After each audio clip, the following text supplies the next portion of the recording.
I'm trying to figure out why it never catches your, like, it'll catch your audio once in a while, but it won't come through in the desktop audio. Oh wait, on for your OBS or just for Discord? OBS. Oh, that's weird. Because I mean, as far as I know, nobody's really doing that for mine.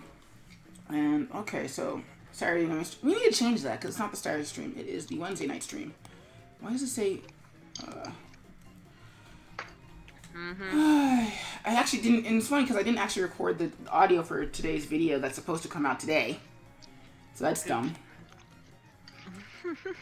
I don't know. I'm like I've just kind of been on this sort of weird like kind of like mind like sort of wibbliness.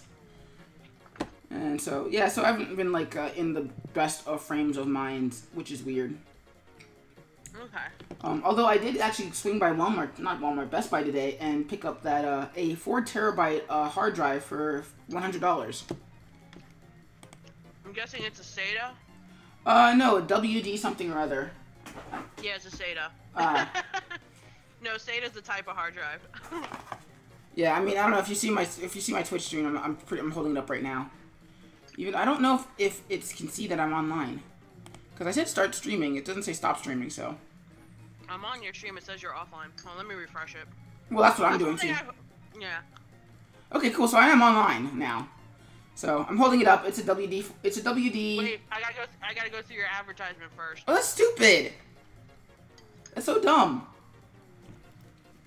But yeah, it's a like WD Easy Store portable backup plug and play, 4 terabytes WD backup, 2 years warranty, compatible with Windows 10 and Mac. And there's the case. I can't say I highly recommend it because I just got it, but I like the other 2 WD things I bought. So there's that. And then there's the back for reasons I don't know why. I also put in my new contacts today. There it is. All right, let me see that. So. Okay. Oh yeah, I see it. My uncle was giving away a 250 gig solid state hard drive, and I'm just like, nope. Yep. So I'm kind of just like sitting on it. So right now it's in the middle of transferring all my videos to that terabyte or 4 terabyte. You can't come in here without knocking anymore. I don't care how much you wanna rub the cat. You can't come in here without knocking anymore. Did you hear what I said? Mm-hmm. So what did I say? Exactly, okay? Thank you. Like, she just, like, I just hear thumping, and then suddenly I'm like, well, okay, she's running around, and then suddenly I look around, and it's like, she's petting the cat. I'm like, okay, how did you get in here without knocking? Okay, that's not actually a hard thing to do, but, it's still, like, it still begs the question. It's like, okay, is this room not sacred at all? No. So. Nothing is sacred. I mean, if I could, I would lock the door, but the door doesn't actually come with a lock, so I can't do that. I considered moving downstairs to do it there, but then I kind of like, I need the sunlight. So, there's that. What am I'm supposed to be telling people that I'm here right now. Yeah, you kind of are. So, yeah, so I started writing the Patreon comic. I'm gonna put it on the screen so you can see what that is. That's like. Okay. Oh, yeah, switch to streaming. So. I have to fix Nightbot, I had to fix the Nightbot stuff because I finally had somebody who chatted. Yeah. It did the things, and it says it gave me like all error messages. I was like, screw you hippies. What did they just like? Did it just like do swear police or something? No. It did something like the command you have for this. I'm like, I followed all the instructions. What the hell? Yeah, it's always weird that first time. I mean, I don't know. $1 is just like essential movie branding. Yeah, the comics industry can go screw itself. I really shouldn't be saying that. I feel like one day I'm going to want to be in the comics industry. I think that's kind of what holds back a lot of what I really think about everything. Is I might want to work for these people or work with that person someday, so I can't say all the things I want to say in the moment. Well, the other thing is though, like, if they're actually that serious about their craft, criticism wouldn't be an issue. Well, nobody ever is, or at least they're never they're never serious in a way that how is that not enough? Okay, whatever. Hey, I'll skip strings. What? Oops. Well, let's shorten that to what's. Not was, what? What's SkipperWing drawing now? I don't know. I think I have the OBS finally. Well, it's definitely getting...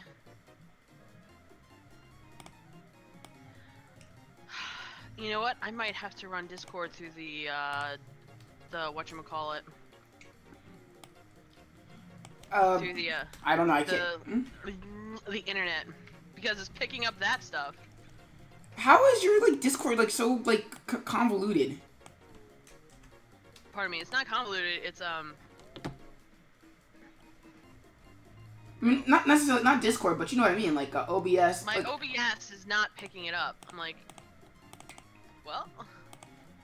Because I don't know, it's like, this stuff, like, I mean, this is going to be a recurring theme for both of us, but it's like, I don't know, I never seem to have any of the problems that you seem to have. So. Oh, because I grabbed the wrong one, that's why. Bong. Yeah, Discord turns too, that's awesome.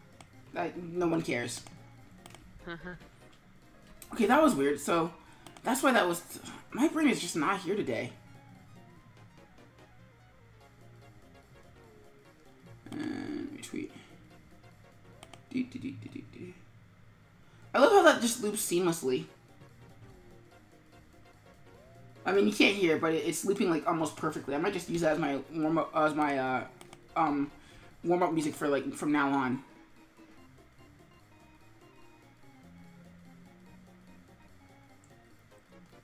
And Luigi death's there. I have to admit, I as much as I love Mario Kart 8, I feel like Nintendo kind of screwed the pooch on their replay system. Okay. By the way, I'm now getting you now that I put you in the tab instead of the app. That's weird and dumb. I know. It sucks. Just a lot. And retweet that, or rather add that to the queue. Because I find if I retweet it immediately, nobody sees it. But if I add it to the queue, then people see it at the time when they're supposed to see it. Right. Hear ye, hear ye. Testing things. Yeah. Well, no, I'm also. That's the name of my announcement. Tab. Hear ye, hear ye. I just tell you, hey, Skipperlings. Photo description, nothing. Right, no, not the Twitter one. I want the actual normal one. Oh, never mind. I was gonna ask if I could put my announcement in your stream, in your thing, under announcements, or did you want me to put it under Yeah, general? no, you can put it in announcements. I haven't locked that down. If I could figure out how to do that, I totally would. Like have Meebot set that up. Because I know that that's a thing for a lot of people where they're like Meebot just does it for them automatically. Yeah. I just put in general and let me put in announcements. Whatever. Reblog to SillyWing. And reblog to... Well, no, actually, I'm not doing anything with the Crimson Fly yet, so I'll catch that later. Close. So that's Tumblr. Let's go to Facebook. Streaming or coloring.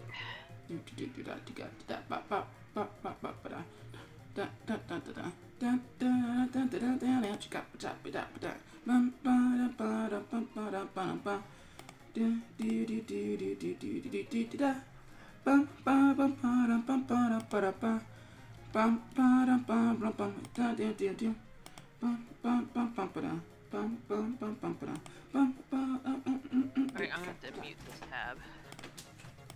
Oh, what, your Twitch tab? No, my Nightbot tab. Why, is it giving you alerts and stuff? Well, because remember, you're coming now through the computer rather than my headphones. Ah. So I have two sounds competing. And I was like, nope, I'd rather turn you up than trying to fight with that thing. I feel like I have to sit at your computer and see what the heck you're doing, because it's really weird that your setup is so convoluted. Never gonna stop talking about that. I know. It's weird because I kind of want to do introductions, but it's just you and me right now, so I'm like, there's no real point. Let me open up a tab where you are so I can check out your stuff. On Twitch. I'm streaming on Twitch. Yeah, Larkin's like, you coming to drink and draw, and I was like, nope, I'm broke. Well, I also have stuff to do. Yeah. Because like I said, this is the first like full paycheck with the new hours, and I'm like, oh, we staying home. I feel that. Which is weird because like this is like the first time in like in a few weeks where I've got like extra income. So I was like, well, screw it. I really need this now, so I can stop having worries about my computer not having space for stuff. Yeah. So. Yeah, share on your timeline and post, which I'm finding doesn't actually work as well as I'd like it to, or maybe it does. I don't know. Share in a group. I feel like there's a place where you can gauge those metrics, but I just haven't found it yet. Right. Because like Google Analytics does it for visitors on your site. And I think actually for Blogger it's sort of mandatory. So Blogger, I'm like, it's not hard to check. But like with Twitch, I'm like, well, okay, where's everybody coming from? Because I find like Twitch is sort of this weird sort of circle jerk. Hashtag circle jerk sign. I'm doing it with my hands, so you can't. I mean, I guess you could see it. It's just like a 3-second delay. Okay. Sure, in a group. Yeah. But it's like I find that most of my Twitch followers come from Twitch. So it's not like it's not like I'm not getting new people from who aren't already on Twitch. I mean, and I guess that sort of makes sense, but I don't know. It's weird to me. In a group. Alright. Well, I'm the only one in my little group chat, so I'm just gonna start going. I think my music's going, so if people do song requests, be like, no, not now. I feel that. It's like no song requests today. Yeah. What am I looking for? I'm looking for my alarm. I don't know. I'm sort of weirded out when people give advice on like, hey, guess what? This is what popular people do to get popular, and I'm like, don't care. Well, no, it's less that and more like it's not working for me. Or sometimes it is, sometimes it doesn't. So, whoa, there are 4 people now. $10 says 2 of them are bots.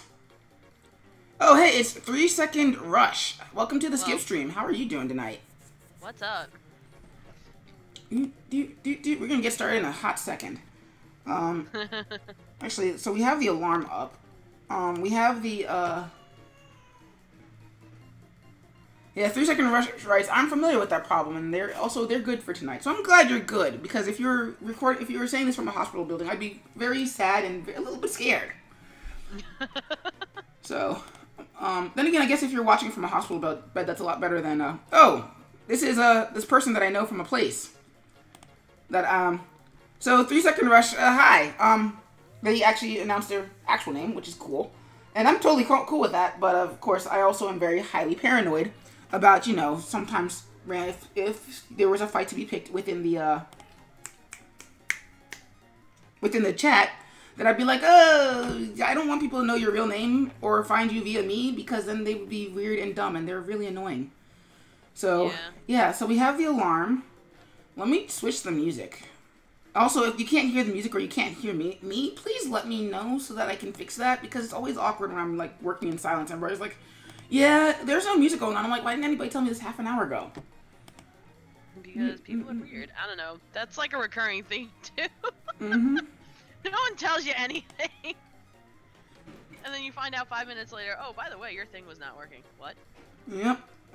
Let's see. What do I want? From the OST. Plus wait program line now.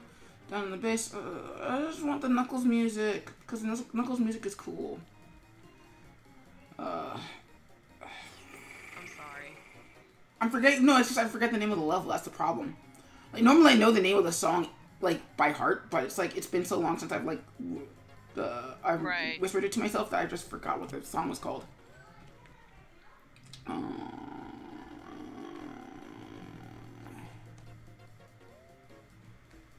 You know what? Fine. Sonic Adventure 2 OST. That's what I was just listening to. I don't want to listen to the full OST because I don't want to play out in order. I want to like do it at random. Let me see. Find Control F. Pumpkin. Okay, Kick the Rock. That's the name of it. Cool. Nice. The fudge. Okay, no, my computer was doing. Oh, because I was trying to find a thing. So let's put that. Let's mute that or put that on pause and let's play this. Alright, play it. Alarm's going. Shuffle, even though it's not actually going to shuffle it because it's dumb. And hit start recording. And let's rock. And I was off the top for a second. Hey, Best is also visiting the skip stream. How you doing tonight, Best? Best, what's up? So let's put all these in a folder. Art. So tonight we're gonna finish that Hanzo and Genji piece, and by finish I mean color, because technically it's a finished illustration already, and I don't really care whether anybody thinks it's finished or not. Yeah. So there's the black and white. So let's do black and white. And whoa, my God, somebody's doing a thing. 3-second rush is now following. Thanks, 3-second rush. I need to just record some dialogue for that and just be like, hey, thanks for following. So that way I know what that is, as opposed to just like, oh my God, I have to check for 5 seconds. So black and white, and then color. Alright, so copy frame. Copy frames. Make a new layer. And also, hey, Jolt Jaguar, welcome to the skip stream. How you doing tonight, dude? You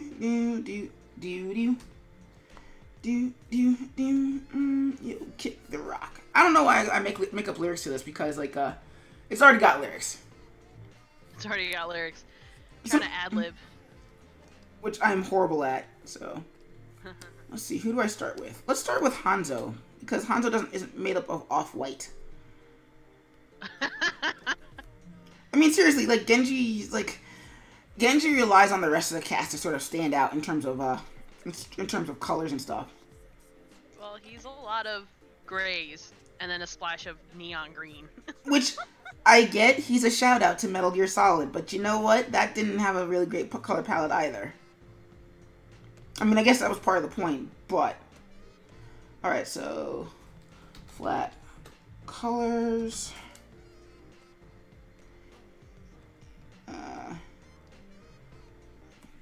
ink line, looking for shadows. Jolt writes, doing okay, got a job interview for tomorrow for something not art related, and also he still hates Hanzo. I wouldn't know, I don't play it, but I do remember that Hanzo is a jerk. Discuss in the comments. Say, he's racist. Yeah.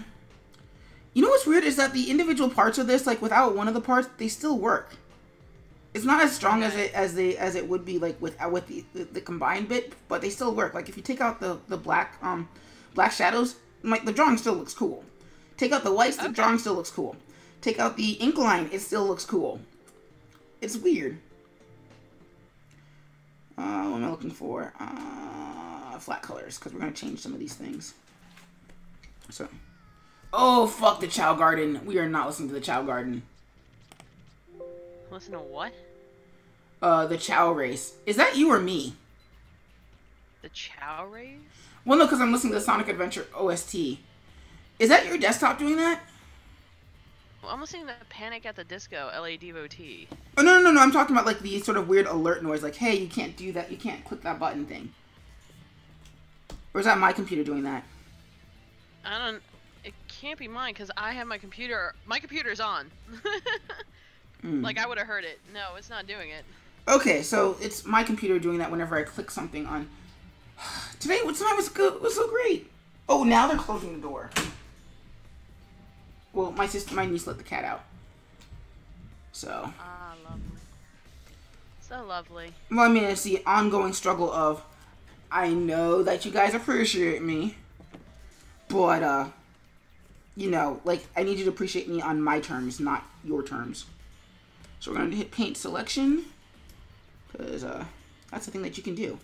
I keep forgetting I'm not in Photoshop, so I have to manually adjust the brush size. I can't just like right click and then brush size change. You know you can use the brackets for that, right? Yeah, I didn't feel like it. I was gonna say something like you can't do that in Flash. I'm like, but actually, yes, you totally can do that in Flash. I just didn't. I was like, Flash is an Adobe program. Yes, you can.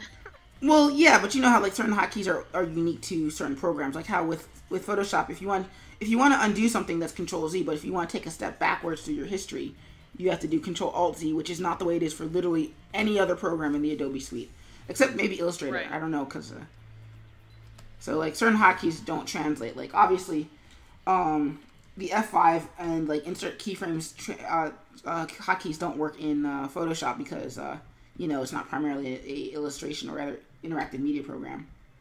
Right. So, oh cool! I love this song. So we're gonna leave that as is, and I should really. What the frag? Why did that do that? Flash, don't be dumb. You're asking Flash to do something it doesn't do on a normal basis. Well, because sometimes you know, like how like certain art programs where it will. Oh wow, this is the instrumental to this, or the karaoke version if you're into that sort of thing. Feelings, I like karaoke. and I don't give in, won't compromise. 'Cause I only have a steadfast heart of gold. I know the lyrics are really dumb. Also, because whenever I'm on Jen Sesse's stream, she always asks me to put this one on, so like I've had time to reacquaint myself with the lyrics. I don't need a reason. I got my way, my own way. Matter now what happens, I will. You know what's interesting to me? While I think the lyrics are cheesy, I don't think they're actually bad. If that makes sense. It's something I'm kind of sort of struggling to sort of define, because like every time somebody's listening to this, like, oh, butt rock, I feel embarrassed to. Oh hey, welcome to the skip stream, Whimsikai, because I just saw you. It says your friend is lurking now, so it's like you can't hide from me. I know these things. I heard it go off, but I couldn't see what was going on. I was like, okay. Hey, welcome to the skip stream tonight. How are you doing tonight? Well, I'm debating the merit of cheese and camp. Cause debating the merit of cheese lyrics. Cause the thing is that like the compositions are solid, the guitar solos are good. The only thing that's kind of like butt rockish about it is the lyrics. And they're not bad lyrics. I mean, they're kind of overly naive, like in a Disney movie kind of way, but they're not bad lyrics. Oh, okay. Okay, so Hanzo wears black, and that's dumb. So we're gonna change that to a dark blue instead. I was gonna say, he has alternative outfits if you want to look one of those up. Yeah, but I have a reference sheet for his main outfit. So I'm just gonna use that instead. But we don't paint in black, or rather, you're not supposed to paint in color with black. Because I mean, obviously, I paint with black a lot. Shut up. But you're not supposed to paint in color with black if you can help it. So instead of doing that, we're just gonna go to the old like anime go between of let's make it in blue, and just a dark blue. And then we'll fiddle with colors later once I figure out exactly what the tone is gonna be for this. Yeah. Oh hey, now it's Shadow's theme, aka Edgelord, the Edgelord's anthem. Which is weird because like even Shadow's not that much of an edgelord. I feel like edgelord's kind of lost its meaning, not meaning. But oh, Jolt writes Hanzo looks better in white, but I kind of don't care. I'm just going with the main outfits. I mean, I should, but Just going with the main outfits. I mean, I don't know. No, I'm just making fun of you. Plus, I mean, in a weird way, like that's kind of me as a player. Like I am the most white bread video game player ever. Like you'll notice, like if I'm playing Mario Kart, I'm usually not playing as anybody special unless I explicitly want to kick your ass. Right. Like I'll play as Mario, and it's like, really Mario? And I'm like, yeah, Mario. Mario's my boy. But also, Mario is proof that I am good at the game. Because if I'm kicking your ass with Mario, good luck when I switch to Metal Mario. Like you thought you were behind. Yeah, it's like you thought you were behind before. Oh no. Get ready to see me on my second lap while you're still on your first. Like, let's go fast. Haha. But I mean, it's the same dealio with yeah. So like 3 second rush writes, Edgewood has kind of gotten worn down, and Jolt writes, not for this commission. I mean his Overwatch skin. Yeah, I mean I don't know. Maybe the white one would work better for this competition. I just kind of on a deadline. I don't want to have to go hunting down more pictures of Hanzo because like last week not last week, on Monday that was not fun. So yeah, I do think this is sort of weirdly backwards. Let's actually take that beige from his pants. I mean from his boots. Are those from somewhere? Hmm? Of course, the other question with Hanzo and his boots is that, like, because there's certain characters where they wear metallic outfits, and I'm wondering, like, wait, are they cyborgs? Because, like, Symmetra, for example, like, Symmetra's got a metal hand, right? Well, yeah, they're amputees. Is she? That's why, whatchamacallit, the one thing, and my husband was the first one to point it out. I was like, what are you talking about? He goes, no, look at their design. He goes, a lot of them are amputees. They're all handicapped. I see. That's the thing. That's where I wonder if Hubby is reading into it, because I remember for a long time people thought that the Star Fox crew were amputees below the legs, or at the shins because they were wearing metallic boots, and people speculated that they were amputees below the leg, and that the metallic legs were voluntary because they were to protect them from the G-forces. And Miyamoto comes out and says, no, they're wearing metallics. They're wearing metallic-ish boots. We just couldn't render them at the time. It's like, we couldn't do that at the time. No, he made an observation, as I think I read some of the stuff, a lot of them, if not all of them, but a good portion of them, like a majority of them, are handicapped in some way, shape, or form. Where is that stated, though? That's the question. Hello? Oh, okay. Everybody says a lot. No, I think because I was looking at the design, you said it's Symmetra's hand?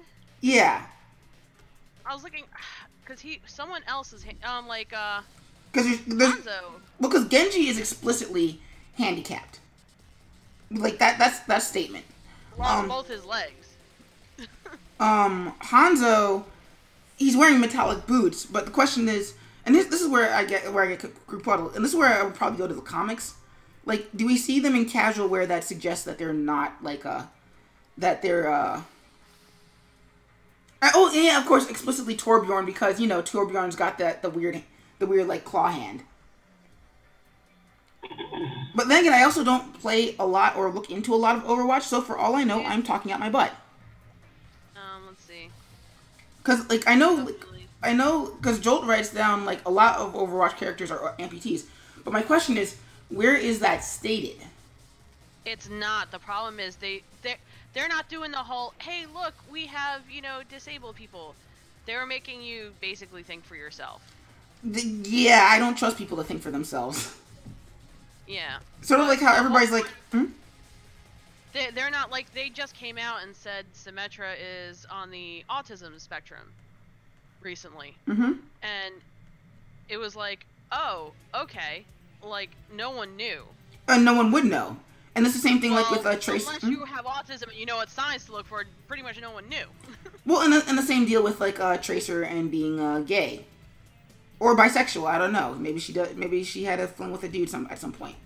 I'm not holding out hope on that. She's probably straight up gay. Gamma Karuchador is now hosting my stream. So thanks, Gamma. Much appreciated. Nice. And the thing is that this is one of those weird topics where I'm like, well, I'm gonna be the guy who defends the because I mean, this is the problem with without having stated text for things, is that it's like, well, we're speculating, and you know me and speculation, I hate it. I know, but at the same time, like, the game is presenting a lot of evidence, and it's pushing some envelopes that I wouldn't be surprised if they flat out confirm that they're all amputees, but I think with a lot of them, like they said, oh wow, that's cool. like Symmetra's on the autism spectrum, we didn't know that.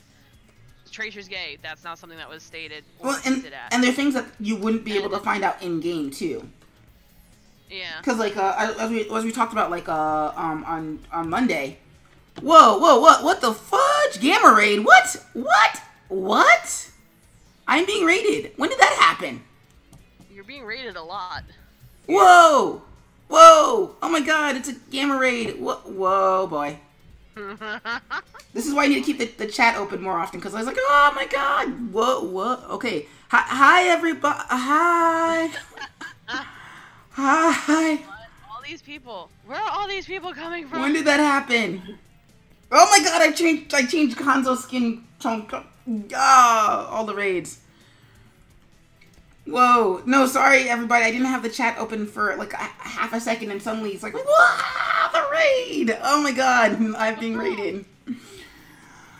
Oh my god. Okay, so it's official. I'm never going to the drink and draw ever again. Why? Because I got raided. Fun? All this gamma radiation. Where's Boost and Amadeus? So, hi Gamma. Hi Emmy. Get raided, son. Wow. Much. Gamma is now following. Thanks, Gamma. Much appreciated. And also, Best. Thank you for, because apparently I'm pretty sure Best like kind of snuck it in somebody else's raid. So, oh my god, wow, that just happened. Yeah. I am just confused. Like, more so than normal. Wow, that happened. Thanks, Gamma. Thanks, Bess. So, Bess does bring people together. Oh boy, so if you're new to the Skip stream tonight, I am actually working on my Friday video that I do every Friday called SkipperWing Draws a Thing. So I am friends with a streamer named Jen Sese Art, and oh my god, Emmy's now following. Are you rated again? No, Emmy just followed. And so so I'm doing my my Friday video, and so usually SkipperWing draws a thing, and I'm usually not entirely sure what I want to draw. However, I think last week or a few weeks ago, Jen Sese Art did a portrait of me on her stream. So and I asked her, well, okay, what do you want in return? And she said, I don't know, do Genji from Overwatch. And I was like, okay, sure. And then I was like, as I was drawing Genji, I started with Hanzo. I don't know why I started with Hanzo rather than doing with Genji. But, anywho. But you did. I did. And so, so now, every Monday I draw the grayscale version. And then every Wednesday I color in that version. So there's Hanzo's flats are done, so we're going to move on to Genji real quick. And we're going to turn off his highlights and stuff. And so now I'm just going to color and be weird and stuff. So yeah, that's what's up tonight. Also joining me in the Discord chat are my good buddies, Whimsicaya and Jiggy Art. Jiggy Art is actually streaming right now. And actually, let me show you guys what it looks like right now, because you kind of zoomed in and everything. So let's go back to, where is it? Okay, cool. Hell out. There it is. So that's the full composition right there. And so now we're coloring. So Coloring. I like color. Me too-ish, to a certain extent. I mean, y'all know I do. It won't hurt my feelings. I mean, y'all know me, I do my best stuff in grayscale. But apparently, people like it when I paint in color too, so we're gonna do that. We're also gonna listen to the Sonic Adventure 2 soundtrack because I am a weeb. Oh god. Oh, you know you love the Sonic Adventure 2 soundtrack. Yeah, I'm not even listening to it right now because I got my stuff playing in the background. I had to mute everything just so I can hear you. Yeah, Discord is fun like that. I know. So, yeah, so this will actually be available on Friday on my YouTube channel. Jolt's like, Gamma writes, color is lovely. I cannot work in grayscale well. To each their own, but thank you for being candid. Best Right's color is bay. Jolt says I'm not a weeb. Thanks, Jolt. If you were playing Naruto background music, I would call you a weeb. To Naruto or not? That is the question. What does the chat say? No, then again, I'd have to go looking for music, and I don't want to do that right now, so. Music that's not copyrighted. Yeah. Oh, I don't care about that. If I cared about that, we wouldn't be listening to Sonic. That is true. And, let's see. It's weird, because, like, Genji has both a very muted color palette, but it's also very bright, too. So it's like, where are the parts where I color in that beige? Meanwhile, Demi Trickster's like, sup, peps? And Best writes, sup? Well, and I don't mean to be mean. Like, Best actually meant to write, not Best, Demi Trickster meant to write, sup, peeps. But, hashtag grammar Nazi, something or other. So, Gamma writes, well, I got a raid and run, time for foods. Have a great stream. Well, thanks for popping by anyway, Gamma. And I hope to see you on a later script stream. Bye-bye! And also, thanks for the host, and thanks for the follow, too. I gotta pop by your stream and check out some of your old stuff, too, because I'll be like, I'm gonna follow. It'll be awesome and stuff. So, yeah. Lurk. Hashtag lurkin. Hashtag Larkins, who sadly cannot be here tonight with us because he's at the drink and draw. Eggman, that's what I am. I am the Eggman. I got the master plan. I am the Eggman. That's what that's the name of the song. Shut up. I know. I remembered it. It's not my fault you can't hear it. No, I don't need to hear it. I remember it.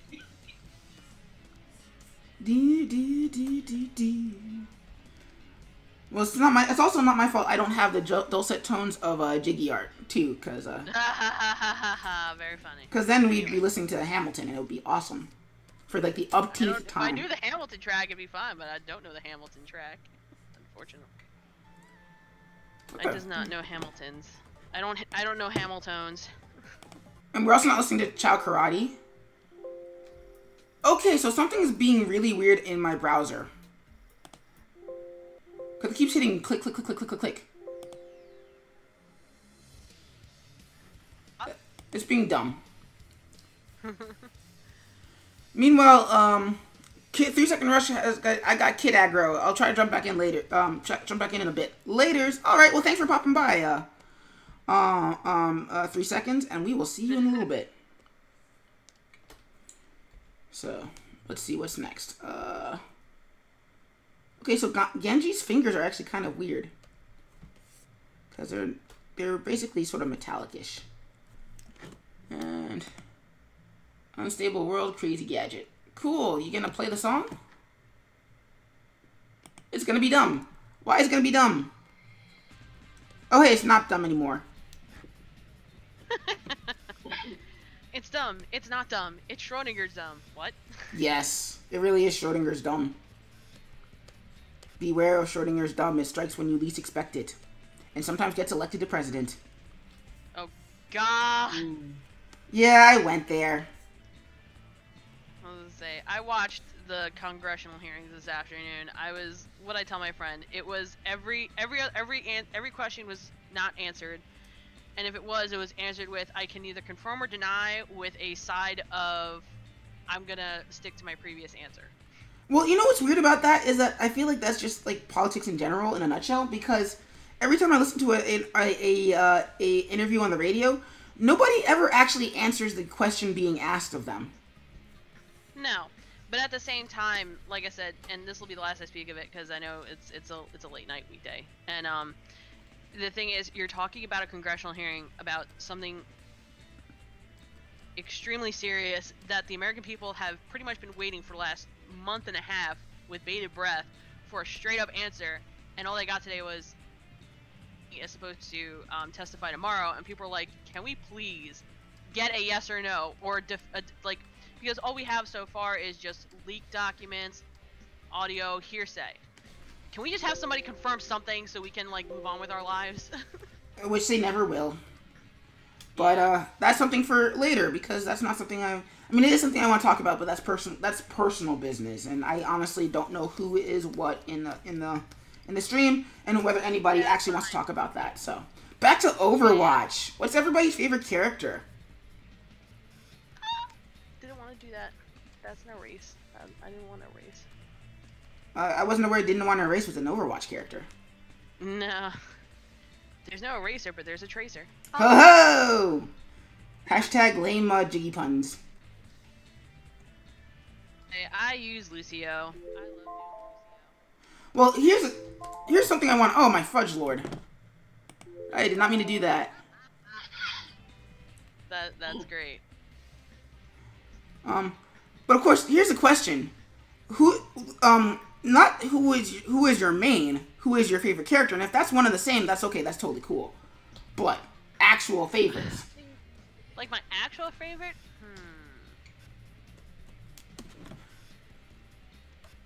I'm trying to think. I don't think I have a favorite. Only because, like, even though I play, it's like all their backstories are cool and everything, but I think they did. To me, I feel like they did such a good job with all of them. It's like I can't really choose a favorite, but I'm gonna have to say which one I like more than the others. Mm-hmm. Nah, I'm gonna say Farah. See, because like Jolt writes Zenyatta. Then again, Robot Buddhist Monk is right up my alley, which is fair. Robot what? Robot Buddhist Monk. That's what Zenyatta is. Yeah. Also, for those who are new to the Skip stream, I work in half-hour bursts, and then I take a 3-minute break. I know it says 5 minutes, but we're only going to be on break for 3 minutes. Mostly because I need to not think about whatever it is I'm actually working on for like a few minutes. Otherwise, I get bored, and then the stream gets very depressing very quickly. Demi Trickster writes that Lucio and Junkrat, also Roadhog.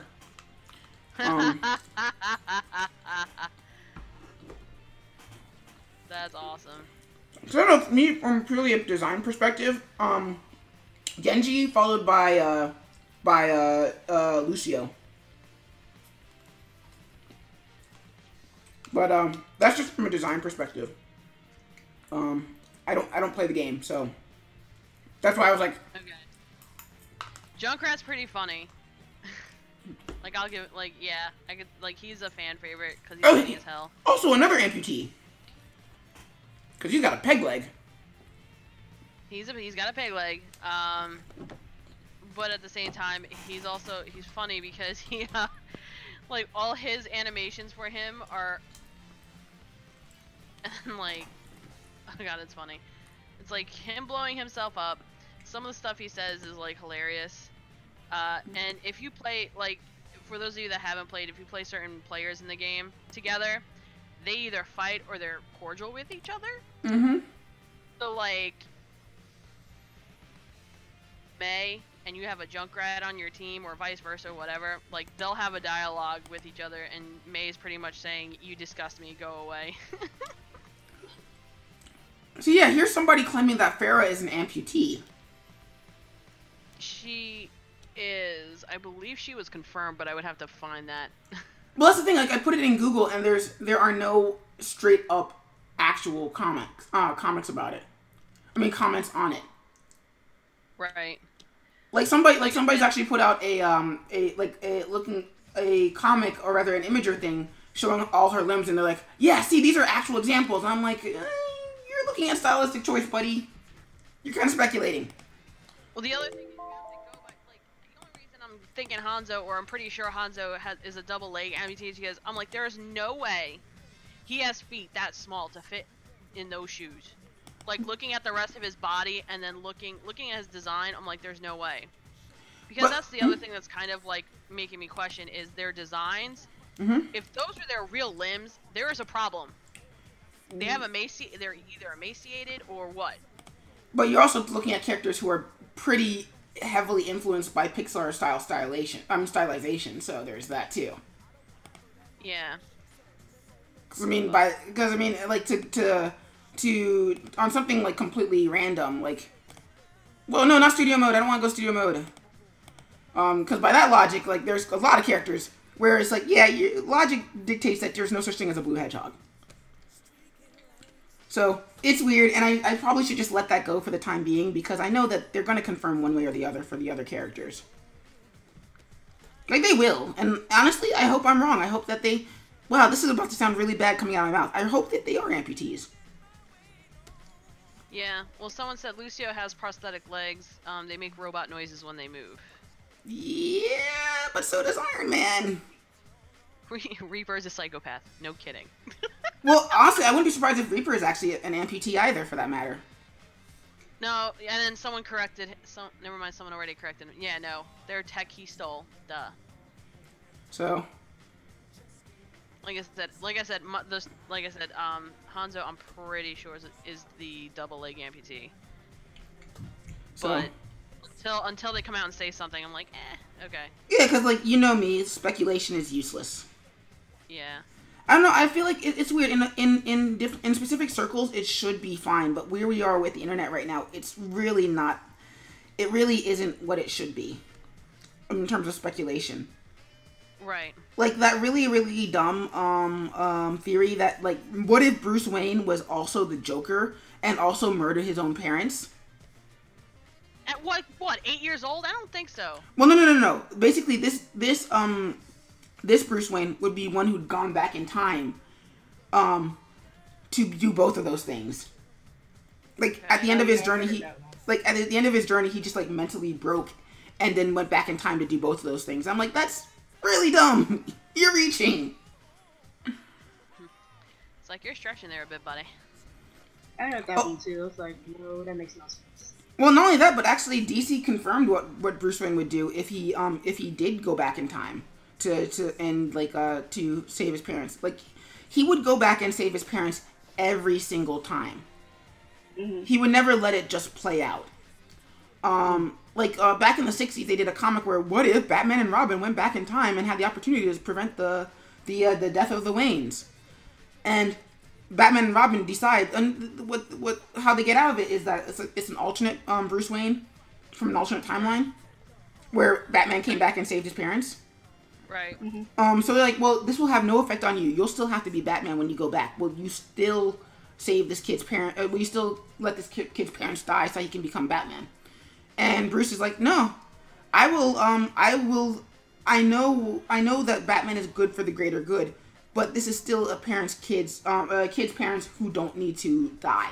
So he saves them, and so Batman and Robin leave, and they're like, we'll never know what happened, but we did the right thing. And the ending epilogue shows that basically with Thomas Wayne serving as Alfred, the young Bruce Wayne is inspired to become Batman by the older Batman.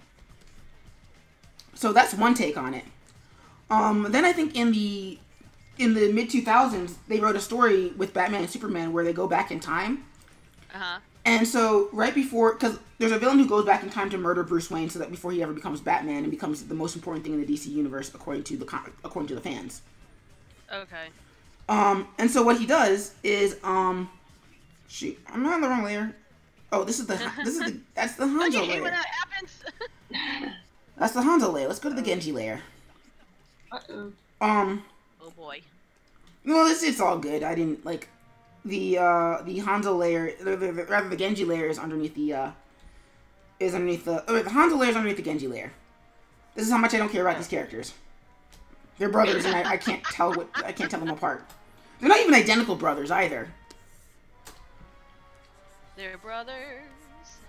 So in the mid-2000s, I think Ed McGuinness is the artist on this. I don't know who the writer was, but like Batman and Superman are trapped in the decade when Zorro was popular, so that way another villain can murder Batman's parents or murder Batman before he becomes Batman.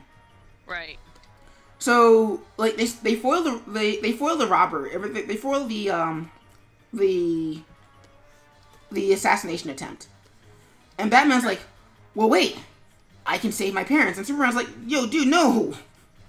You have to you can't do this. You have to become Batman. And Batman just like says, yeah, no, screw you. I'm Batman, and I want to be Bruce Wayne forever. I want to be a little rich kid forever. Got it. So that's what he does, is he saves his parents, and he grows up to be this rich little snot who has to eventually go back in time and be like, look, I remember how it happened, and I'm not proud of what I did, but I love my parents, and I can't kill them. So Superman drags him back, and they kill his parents because Superman is a dick. Hashtag super dickery. What? That's the wrong color. Wait, Superman kills his parents? Time out. No, not Superman kills his parents, but he goes back in time and lets Joe Chill kill his parents. Still, I find that really hard to believe for, like I said, I'm not familiar with any of the main 2 comics because I don't like them, so I don't follow them. Mm-hmm. Well, I don't want to give them money. I feel that. But from what I understand about Superman and what I've seen in the movies and stuff like that, I'm like, that is so against his character. Yeah. Well, like I said, he doesn't actually kill the Waynes. He doesn't take physical action. Yeah, but he just lets. He doesn't let people die. Yeah. That's what I'm saying. That is so against like what he does. Ooh, that I'm on. But it was more more the whole preserving the timeline thing. Also, that's assuming the timeline is linear and doesn't branch out. You know they don't keep that shit straight. It's a whole Batman thing. It's not a Superman thing.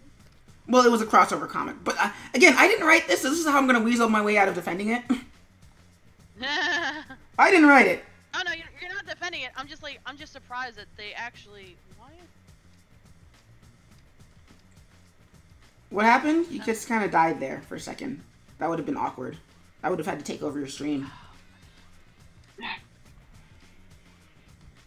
So yeah, like the point being that Batman would always go back in time and try to save his parents. Yeah. He would never not take the opportunity. All right, what do I want the tone to be for this to be? Because the tone's going to affect how I do my coloring.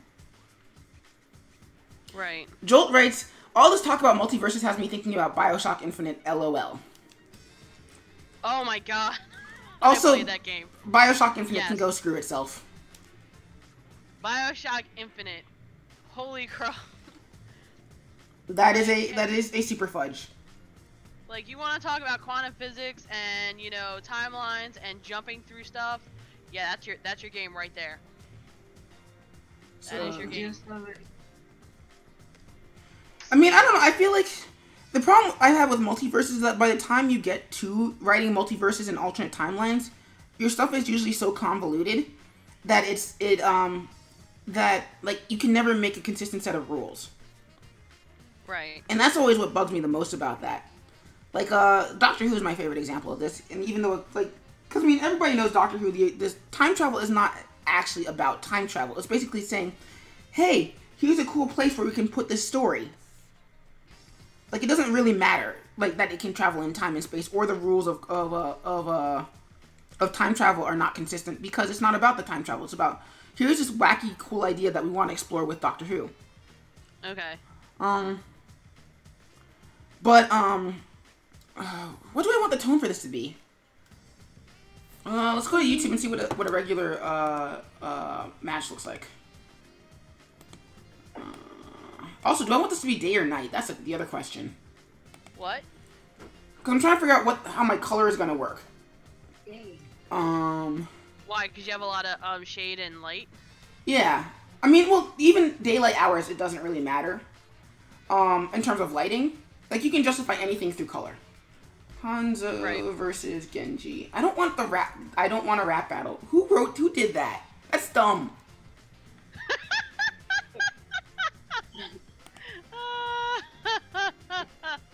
That's great.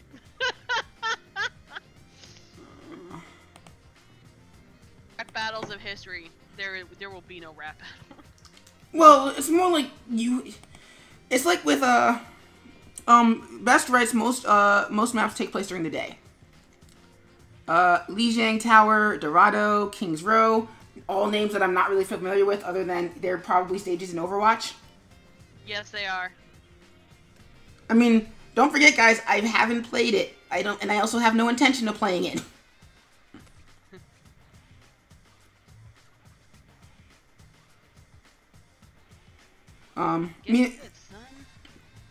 But I'm just gonna go from. I'm gonna take I'm just gonna go from that one painting that they did with when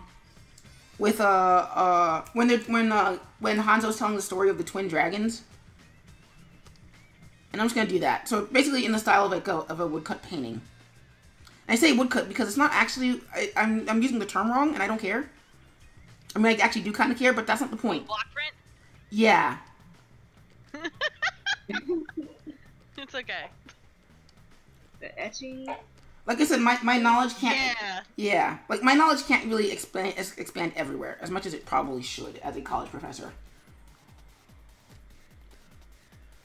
Failing your student, Sensei. I'm not teaching Japanese history. Oh yeah, no. Best writes. Most artists would put them in the Hanamura map, which is actually where I put them myself. Woohoo! Turn off Genji. Turn off Hanzo. So I mean, it's a very abstracted version of it, but I did put them there. I care that much. Not much more beyond that.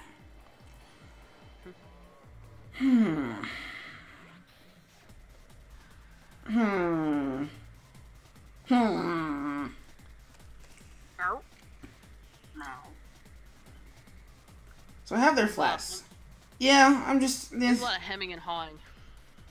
Well, because it's one of those things where it's not. I don't have a clear tone in mind, and I'm trying to stay away from just everything goes from yellow to red, with maybe some purples in between. So let's add some blue in there.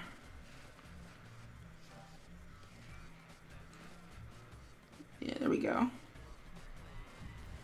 Actually, that works. Cool. So let's make everything match that tone.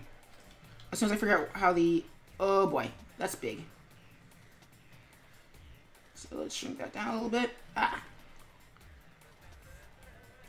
Okay, why is that not normal? That's weird. What is normal? Well, because usually with the gradient tool in Flash, you can... It starts off as a... For radial gradients, it starts off as a circle, and then you can change it to being an oval if you want. Okay. But it's starting off as an oval. I'm like, why? Why is it doing all the things that it's doing?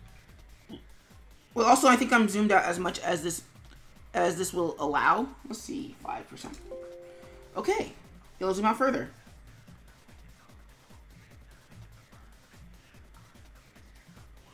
And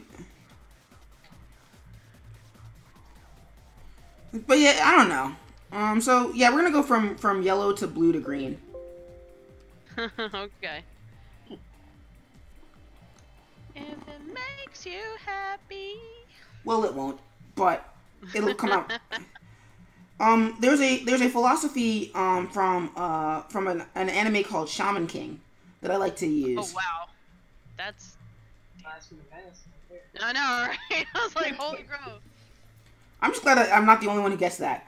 But like, when pressed about why he's entering the shaman tournament, the shaman fight, Yo says essentially, I want to work so hard that nothing ever seems that by the time when I win this fight, nothing will ever seem like work ever again. Which to me is kind of deep. I mean, yeah, that makes sense. The idea that like again, you work so hard that everything else is kind of trivial by the time you reach the point of what most people would consider difficult. So, like I'm reaching that point to a certain extent, but it's also a dangerous point to reach. Like I'm reaching a point where I'm like, yeah, I can fudge this if I want to, and it'll still turn out all right. So let's turn off the highlights because the highlights are gonna fudge everything up. Apparently, I'm not that old. Everybody remembers Shaman King, so everybody feels old for having it be brought up. And let's add in a color, and we're gonna make that F7. Actually, we're gonna throw on the same green. No, yeah, let's make it yellow. So, Jolt writes Taoren was my dude. I don't know. I can never really get behind the rival character of most anime. Mostly because I take like the underlying theme behind that character too seriously. Where it's like, because mostly the rival usually their pure existence is their existence is basically to say this is why the hero is right, because here is a hero, but without whatever it is that makes him the hero. But the frustrating thing about most rivals is that the thing that makes them not the hero is the thing that makes them cool in the fandom's eyes. Like, Vegeta is a dick, and that's why we love him in Dragon Ball. Well, you're talking about, like, at the end of the millennium, or in / beginning of this one, the rise of the anti-hero as the favorite. I mean, and you're not talking about just anime, you're talking about in media in general, American media, Western media, Asian media. I mean, look at the TV show House that ran for 8 seasons. House was an ass. Well, Greatest diagnostician, he was an ass. But everyone loves him. Well, and then you can also see in the current incarnations of Sherlock and Doctor Who, where he's a butt. They both are a butt, because basically Sherlock is Sherlock, and Doctor Who is Space Sherlock. And I don't know, I think personally for me, as a person, I like to rebel against the idea of liking that kind of character. Okay. So it's like that, my brain goes back to, like, okay, so then what makes Superman so cool in comparison to Batman? And Superman can make the hard choices that Batman actually can't. Like, Batman can justify almost everything he does with, well, it's hard enough being me, so if I have a choice to take, then I'm going to take it. Mm-hmm. Whereas Superman's like, well, okay, how do I get rid of Lex Luthor without killing him? And then it becomes like a stealth game, because it's like, okay, well, how do I do this without killing him? Ideal heroes like Vegeta is an unapologetic, and that's why he's endeared. Yep. Ideal heroes like Captain America and Superman are kind of dead, and to that I say this: the fact that Marvel has rotated their entire universe to be less about Iron Man and be more about Captain America says no, that's not true. And then 2, Wonder Woman just came out last week, and the big thesis is love saves everything. I was gonna say I'm coming around to maybe I'll support it and I'll go see it in theaters when I get paid. Well, that's my thing too. It's like I'm probably gonna see it on Friday. But I don't think ideal heroes are dead. I think it's just they're really freaking hard to write. What, good superheroes? Well, ideal heroes, not necessarily good superheroes, because that's really overly broad in and of itself. Because well, I mean, I feel like. Thing is, I feel like watching a lot of media when I was young, because my mom was a single parent, so I was watching TV all the time. Mm-hmm. They had the characters for cartoons. Well, no, well, Jiggy, what I'm saying were always ideal. Heroes, even in the live stuff, heroes were always ideal. And like I said, it took like a 180. Oh, that is fair. 15 years ago. Yeah, no, that's true actually. It took a turn 10-15 years ago. So now it's like, I feel like the media industry and everybody is now trying to find that balance where, no, just because you're a hard ass, you don't have to be a total, like, jerk. Yeah. You can have the Goody Two-Shoes character, which was like the staple back in the 90s. No, you don't have to be absolutely perfect, which caused a lot of psychological issues, might I add. Amen. It's no, you can have flaws, and as long as you're not going around, committing crime, like, they're not that bad. Like, chill. So best rights, ideal heroes still retain their own individuality. Yeah. But they still retain their own individuality. Blah, blah, blah. Oh, I get that. Best rights, ideal heroes are just how society at the time determines the ideal person. Odysseus was the ideal Greek hero, but the antithesis to the Roman ideal hero. You know what I mean? Yeah. I get that, but he would still have also been classified as an anti-hero for the time, because Odysseus was popular for being the one who wouldn't do what Achilles would do, or Agamemnon, or any of the other heroes from that time. Also, Kenibas has just popped in the stream. Hi, Ken. Ken. What's up, Ken? Yeah. So in a weird way, I get what you're saying, because if he wasn't popular, he wouldn't have, the Odyssey would not have stood the test of time. Absolutely. Right. Totally agree with that. But I also wouldn't classify him as a traditional hero. Especially for that time, because you look at other characters like Hercules, you look at Achilles from the Odyssey, you look at Perseus. they use their brains, but they're also more about thinking with their balls too, and not in the terms of not in terms of sex, but in terms of I solve problems by being really, really strong, and maybe eventually learning a lesson that maybe I shouldn't, maybe I should think with my brain a little bit, instead lest I end up killing my dad and sleeping with my mom. Good job, Oedipus. In it since I've taken any of those classes, but I remember like the one dude really did think with his little brain, and the reason he took so long to get back to his wife because he was chilling with some chick for like 10 years on a remote island. I was like, really? Yep. The other thing, like, really, dude? Meanwhile, I want to get to, because Jolt was mentioned, tries to stay quiet about Secret Empire. Secret Empire. Oh boy, that's a can of worms. Skip rant, go. No, actually, this is going to be less of a rant and more sort of an introspection thing. Part of me wants to see them play the long game, i.e., we don't know how the story ends. They've hinted at that there's another Steve Rogers who is trying to make his way back home to take over, and that Hydra Cap may not possibly be the real Steve Rogers. Hashtag cop out, hashtag you saw this coming a mile away. Basically, Said hashtag. So, like I said, I didn't read the comics, so I'm trying to figure out when did the other Steve Rogers get yanked. Well, he just now started showing up in Secret Empire. So but that's what I'm saying. Like where was he? Oh, he just appeared. You know what I mean? Yeah. So Where'd he go? So, on the one hand, it might turn out that, we just haven't seen the full story. And, it just, like, when it plays out, we'll be like, oh my god, that's really super clever. In fact, I guarantee that's what a majority of the people who still liked it will say. Now, my problem is, that all works well and great for like, a trade paperback. But you're not selling it as a trade paperback. You're selling it issue by issue. And if issue by issue the quality is bad, I don't have to stick around to the ending to say, okay, that's bad. Like, I don't. I really don't. Like, I'm just gonna say, okay, well, I see what you're going for. It's still bad. Whatever. And then at the end of the twist, I'll be like, okay, well, maybe you were right. But until then, I don't care what you have to say about it.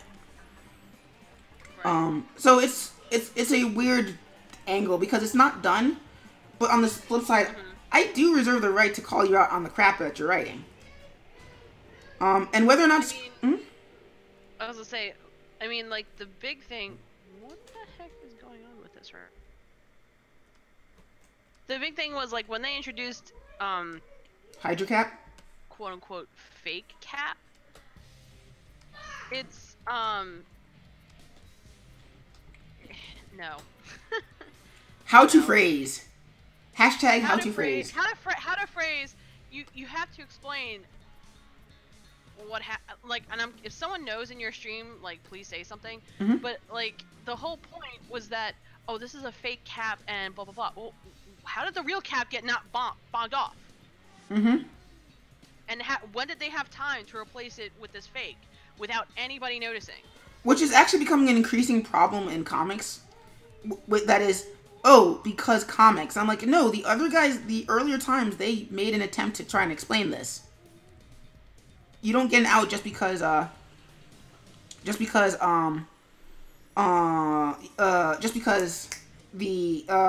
we know the nature of comics is very metafictional and it's trying to tell a story. You still have to explain stuff. Yeah. And that's a problem with comics as a whole now. Like, in Doctor Who's a great example of this. There's a character called the The what? Said, I'm saying it's a cop-out. Well, it is. Like, there's a character in Doctor Who called the Master. And so the Master is basically the evil antithesis of the Doctor. But at the end of most of the Master's appearances, he dies. And usually in a way where his body is never shown. Okay. So when he pops up again, everybody's like, how did you come back? And he's just like, you don't need to know. Just assume I did. No. And the thing is, let me stop that real quick, because it's break time. Stop recording. Break. And SkipperWing's going to keep ranting while that's happening. Is that, after a while it becomes, oh yeah, well he just comes back anyway. And it's like, well, I know that he keeps coming back, but you can't rely on that to be the explanation for why he keeps coming back. Meanwhile, Ken writes, yeah, I suspect Secret Empire will probably be cool, but the writer's reaction on social media to the initial feedback was a bit abrasive. Yeah. You think? Well, it's not just that his reaction is abrasive, but Marvel's starting to have this problem on social media where it becomes, well, you don't have the whole story, so therefore you don't know what you're talking about. And no, it's your responsibility to be a good storyteller. Well, and I'm of two minds on that. In the vein of everybody is at fault here. Just like in the same vein with with all the Overwatch amputee stuff. Like if I wanted to, I could poke a hole in all but the most obvious of cases. Like, oh, that's an artistic style. That's a stylistic choice. Oh, well, that's how metal moves, even if somebody's inside it. Or oh, this, that, the other thing. So I don't put much stock in the audience. Like, the customer is not always right. Because if the customer was always right, they wouldn't need you to do the thing for them. The flip to that, however, is that with creators, if somebody, like, whenever somebody says, well, this is the best I've got, give me 3 seconds in a Google account, and I can find somebody who's doing exactly what you want to do, but they're doing it better. Right. So you don't get a pass for simply saying, this is the best I can do. Or alternately, well, you're against me, so therefore you must be the bad guy. It's like, that's not how that works. I can have a different opinion and not be the bad guy. Like, for example, I could defend whitewashing as a legitimate creative choice, depending on the thing, and I wouldn't be racist for suggesting that. Like, one of the things that popped up in my feed today was trying to fight the whitewashing in Ghost in the Shell. Not Ghost in the Shell. Whatchamacallit? Cowboy Bebop. Where somebody was like, hey, please don't whitewash Cowboy Bebop. And rightfully so in the comment section, somebody wrote, yeah, but he's not necessarily from America or Japan. So they can cast whoever. Someone said Faye Valentine was actually Japanese. Like, they explicitly stated it somewhere. But I didn't read the comics, so I don't know. And I could defend, I mean, that's a valid point to take. And you wouldn't be a racist for saying that. There's more nuance in that. Here's the flip side to that. When you have that are cast by white people, why can't you do the opposite then for this movie and make a stylistic choice? Yes, and that's where nuance fails. So with content creators, especially at the big two, I can't really take anybody's side on this. Ooh, let me go back to, because the timer ran out, so it's reset the clock. Go back to streaming, hit play, start recording, and go. So, because on the one hand, I can see arguments for both sides of this, and neither of it makes me very comfortable. Because, I'm sorry, I'm not going to wait until, I'm not going to keep buying stuff that I feel is crap, just to find out the answer at the end of the riddle. I'm going to drop it, and then when you put out the trade, then I'll go back and see what it was, what your solution was to the problem that you presented. Right. Like, because you have presented that as a valid option to take in regards to your media. But the flip to that is, if you're not writing it, and you're not, especially if you're not a writer, you really don't know what you're talking about, and you really should just sit and wait. Chill out. So that's where I am with Secret Empire. I want to pick a side, but it really is going to have to depend on what happens in the finished comic before I do. And that's Basically- frustrating. Basically, you're Switzerland. Yep. Until it comes out. And also, this is one of those few issues where I would say it's a comic book. Chill out. Yeah. People aren't living and dying by the creation of this book. And heck, even if it flops, they're not going to bench Captain America for long. Let's say, now let's bench our, like, number one, like, IP. Like, one of our number one IPs. Nah. Oh, I would say their current... Fine. I would say their Like, current... they're not gonna do that. Oh, yeah. And actually, I would say right now, it's currently their best IP. Because, they... Marvel doesn't really know what to do with Iron Man. Really? In the comics, no. And in the movies especially, no. Huh? Robert Downey Jr. is kind of getting old. Well, it's not even about that for him. It's more like, what does Tony Stark do? Because every time they come up with an arc for him, he's kind of completed that arc by the end of that movie. Right. So like, cause like I thought it was actually really cool, the idea of, well, who is Tony Stark without his gear? But then he answers that pretty dang quickly by the end of Iron Man 3. That's not something that's going to be a reoccurring question later on down the road. Right. Like, even at the end of the first Iron Man ends with him sort of like, I'm Iron Man. I am a superhero. I fight for the weak. I take responsibility for my actions, etc., etc., etc. Like, that's a standalone arc. That's not a we're gonna make 5 movies out of this arc. Right. Similarly, who does he fight? Because anybody who can stand toe to toe with Tony Stark can pretty much go toe to toe with the entire Avengers crowd, like as a whole. That's something that's a team effort. Right. So it becomes like, and you saw that in Iron Man 2, where it's like he's dying of alcohol poisoning, or not lead. He's dying of lead poisoning, and the solution to that was MacGuffinism that he didn't really learn anything about. Like, he learned anything about himself. If anything, it was just like, oh, Dad wasn't as much of a dick as I thought he was. No, his dad was a dick. Well, yeah, Howard was a dick when he stopped being played by the Dominic Cooper. But in the comics, it's the same idea. It's like, especially with technology marching further beyond what the writers thought it would, but not as far as the writers needed to be. Like, the Iron Man armor is outdated. Right. As a concept. We don't live in a world that needs an Iron Man armor. If anything, we needed something like a... And you even see that a little bit with Cyborg, too. Where Cyborg is becoming less about, hey, look at me, I'm part machine, and more, hey, look, I'm part computer. Or at least in his comics. So, with tech not marching as far ahead as the industry would like it to, it becomes this conundrum of, well, shit, what's the latest thing? Nanomachines.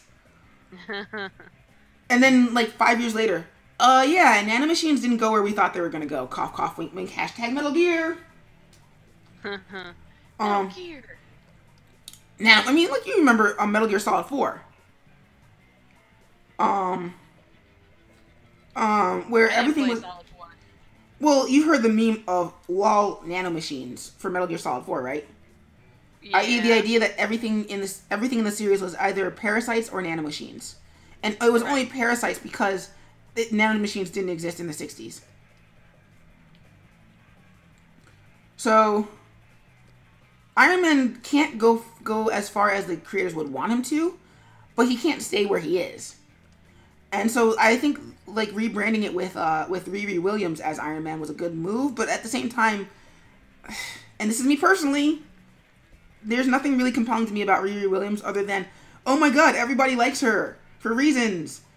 And one, everybody likes her for reasons, and two, oh wow, hey, Jen Sessiar's watching.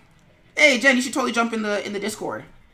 Have conversations about Iron Man. So they don't really know what they want to do with it. Meanwhile, Captain America, like, what there's always a moral quandary for Captain America to tackle. Like surveillance, freedom versus security, doing the right thing for your friends versus doing the right thing for other people, etc., etc., etc. Okay, Sarah. Meanwhile, Jen writes she's eating. Well, okay, fine. I was gonna be a dick and be like, well, get on anyway, but I can't begrudge eating. We talking about Wonder Woman. We what? Oh no, we were talking about the new Iron Man. So she's cool, but, and this is actually a problem I have with the writer of those particular comics, which I'm not gonna name by name because I don't want him to ever come across the stream and be like, you badmouth me. Who cares? There's a lot of. Hair. I have none. Well, I mean I do, but you know what I mean. I meant the dude that's gonna be insulted. I'm like, really? I was like, what? There's a lot of shilling for why these characters are cool and or necessary, but not a lot of action demonstrating why these characters are cool and or necessary. That's kind of my problem with those characters. Like, yeah, this character's cool. And I'm like, but why? Because other characters say they're cool, but they didn't do anything. But they're still cool. They didn't do squat. They didn't do squat. Stop acting like they did something. Well, also, as a writer, he works best on trades. Right. And monthly comics are not trades. Also, he works best when he has a plan for those characters, which he rarely seems to have anymore. Right. Like, it becomes this thing of, yeah, but did that ever end? Jolt writes, Riri Williams versus Will-O-the-Wisp. I'm like, wait, did that actually end? And if it did, what did she come out of it learning or changing in her approach? Was it just a fight just to say that things happened? Because that happens a lot, too. Wait, so, hold on, pause for a second. What are we being critical about necessarily in terms of this comic book? Oh, wait, hold up. Let me open the window. Oh, hey, Jen. Welcome to the Skip stream. Yeah, I made this really awesome burger, but yeah, why are you being critical?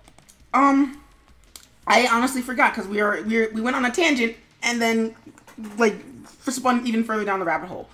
But my problem with this particular writer is that a lot of the times it's tell, don't show. Like, things will be set up as being really, really cool. Yeah, I hate that. And then they'll be like, this character's really cool and important and stuff. And I'll be like, but they didn't, at the end of the issue, nothing happened. I mean, yeah. I think that's the one reason why I really liked manga over comics was because in manga, like, when it came to certain, like, in showing the importance of an event or a character, like, they always try to show it in the gesture and the emotion of the character rather than just explaining, like, there's a difference between I'm angry and then showing that you're angry. Mm-hmm. You know what I mean? So I think that's, like, subconsciously I picked manga over comics at one point. But then, of course, then once I found out about, like, indie stuff, then I was like, ooh, okay. And that's the thing that ends at a clip, because things have to happen, because the writer has to maintain that audience. And, oh god, Flash is being dumb. Dude, you guys, I just made the best bar burger. I'm sorry, I know, Skip, I know you don't like tangents in the stream, but I totally do. I just don't want them to... You made a what kind of burger? I made a bar burger, like a pub burger. That sounds amazing. Mm-hmm. Meanwhile, I think somebody's eating chips, and I'm like, nah. Well, I have little curly fries with it, too. I'm being really bad right now. Like, the one justification I have for making this stuff is that I sweat when I make it. Nice. Like, it's a workout. Like, making all that stuff. Now I understand why people buy burgers. Because it's a freaking job to make one. Yeah, but they come out so good when you make them right.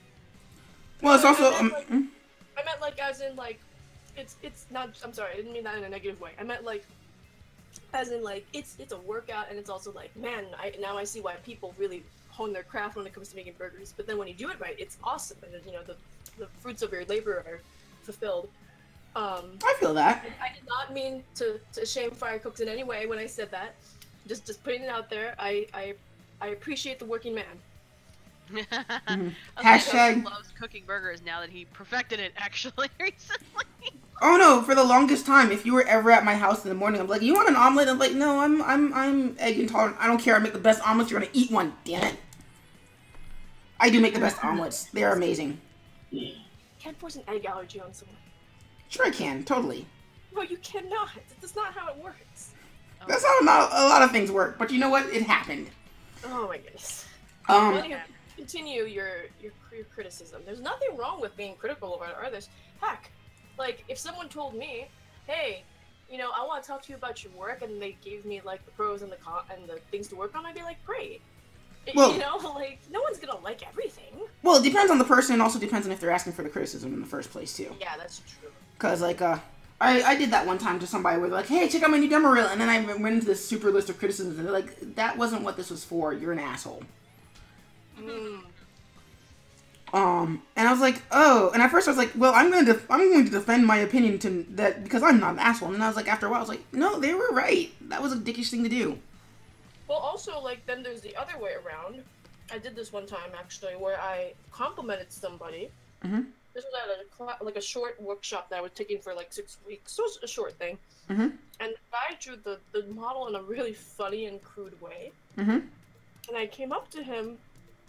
I told him, "Oh my god, dude, I think that's hilarious. I could see that on a t-shirt." Except that he wasn't trying to be funny, was he? And he said, "Thanks, but that's not what I was going for."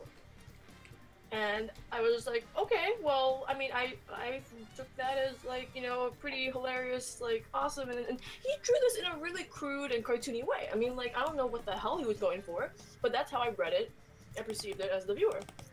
And then he was like, well, that's not that's not what I was going for. And I was like, okay, dude, all right.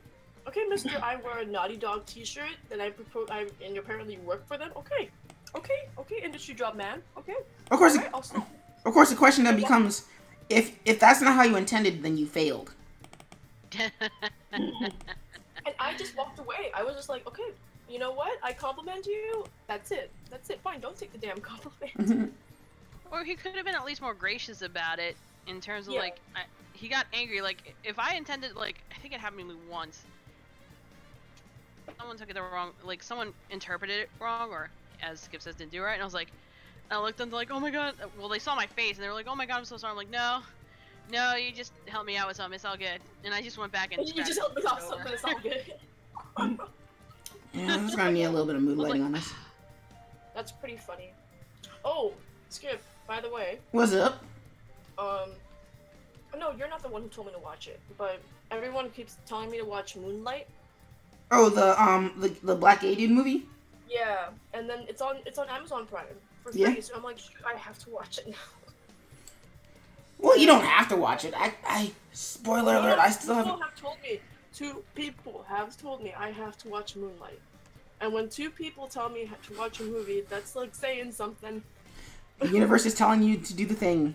To go watch this movie. Nice. So these are too cold, so I need to make that, these, a little brighter. No, I need that to be yellow. So what are you working on, right now? Genji versus Hanzo. Oh. Because remember, like, when you did that portrait, I was like, yeah, art trade, and you're like, yeah, sure, whatever, here's these things. And I was like, let's take this seriously. Oh yeah, dude, I have to mail your curvature. I'm sorry, I just haven't gotten around to do that yet, because this week, I don't get off until, like, late. Because by the time I get out, the post office is closed. Well, also, like, so until Saturday. Well, also, like, you're, like, hyper busy, like, all the time, so I'm totally cool with that. I'm like, oh, if I see it at Christmas time, I'll be like, yeah, Christmas present. And you'll be like, yeah, sure, Christmas present. Oh, that's a lot better. Anyway, I just don't want you to leave it hanging, because it's in the drawer. I just need to get, like, a... I mean, hell, no bending envelope and stuff. I mean, hell, if I get a JPEG, so there's Genji. I forget which one you actually asked me to do. Either Genji or... Genji, yeah. Okay, cool. So I did Genji, and then there's also Hanzo, which you can now see in the stream. So it's actually turning out pretty nice. The only thing that determines whether or not they're gonna win, one or the other, is this. If you're playing Hanzo on a PS4, Hanzo will win. if you play on the PC and you're playing Genji, Genji will win. Discuss in the comments. I want to hear this. Mile-wide crit box. It's hard to play as Genji on a PS4. He's too fast. Like, he's super, like... I call him Naruto. Because he's a friggin' ninja. He is a fast character, not gonna lie. Would you It's say? hard to. Farah is also hard to control too. Like I'm trying to master her. She's hard. I don't know. Maybe with Genji, maybe you guys are just too slow. What? Crap, that was a Sonic joke, and that just kind of didn't go anywhere. I'm sorry. No, That was bad. Bad, you should feel bad. I do. Shut up. I don't play Overwatch. And...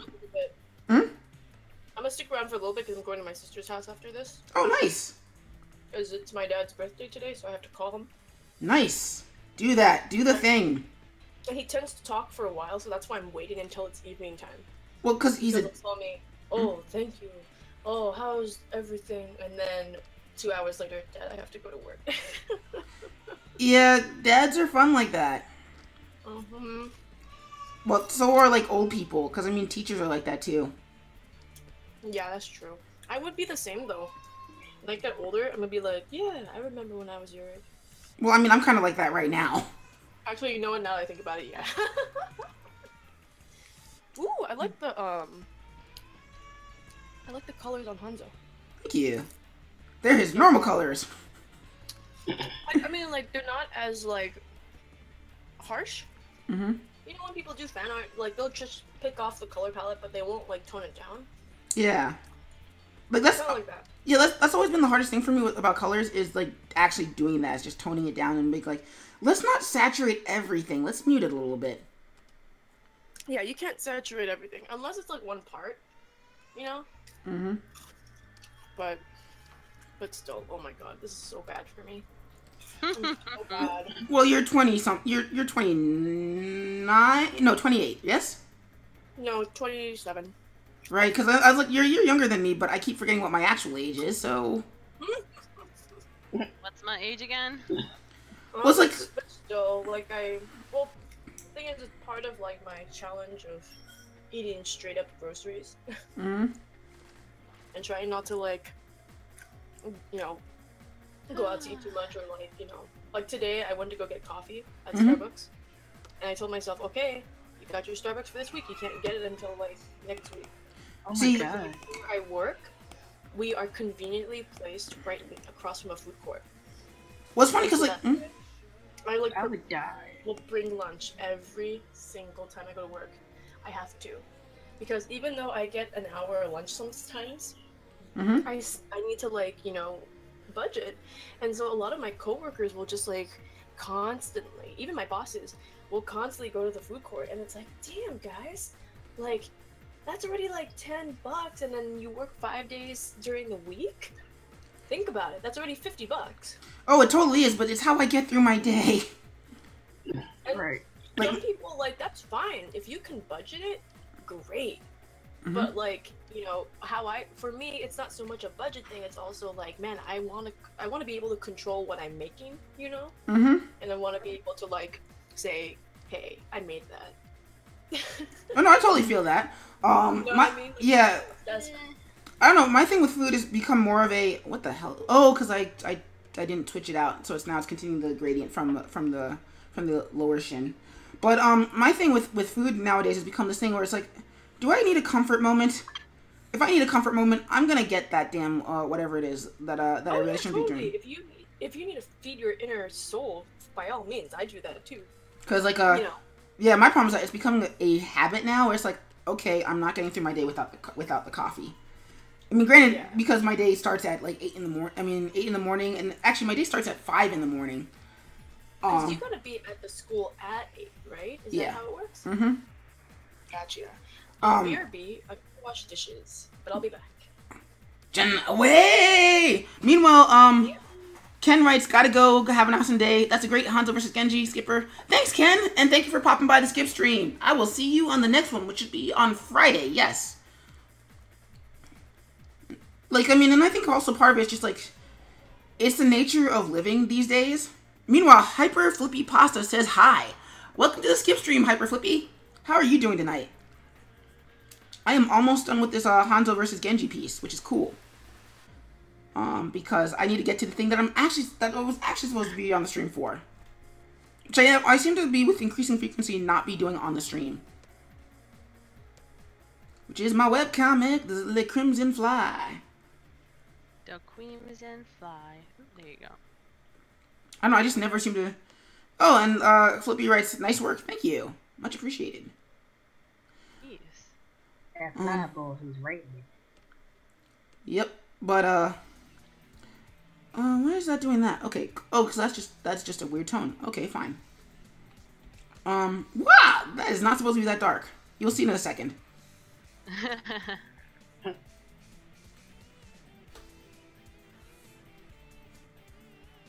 Hanzo is not that tan.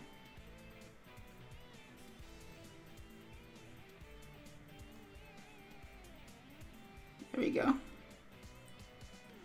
And cool. And actually, what time is it? Because my internal clock says that I've probably been working for a while. Oh, no, there's just 4 more minutes left. Never mind. It's weird how your internal clock starts to, like, clock out these things now the more you do the timer. Okay, cool. You guys are still here. The dragon hunts for its prey. Yes, it does. And I'm going to be lazy. I'm not going to color the bow. Yeah, it's a golden bow. I don't care. I'm not touching it. So let's see what that looks like with the shadows on. Cool. And then let's put on the highlights. And actually, that works. Cool. So let's go in, and we're gonna do something special. So, Hanzo, let me take that out because I don't want that to be under the mask.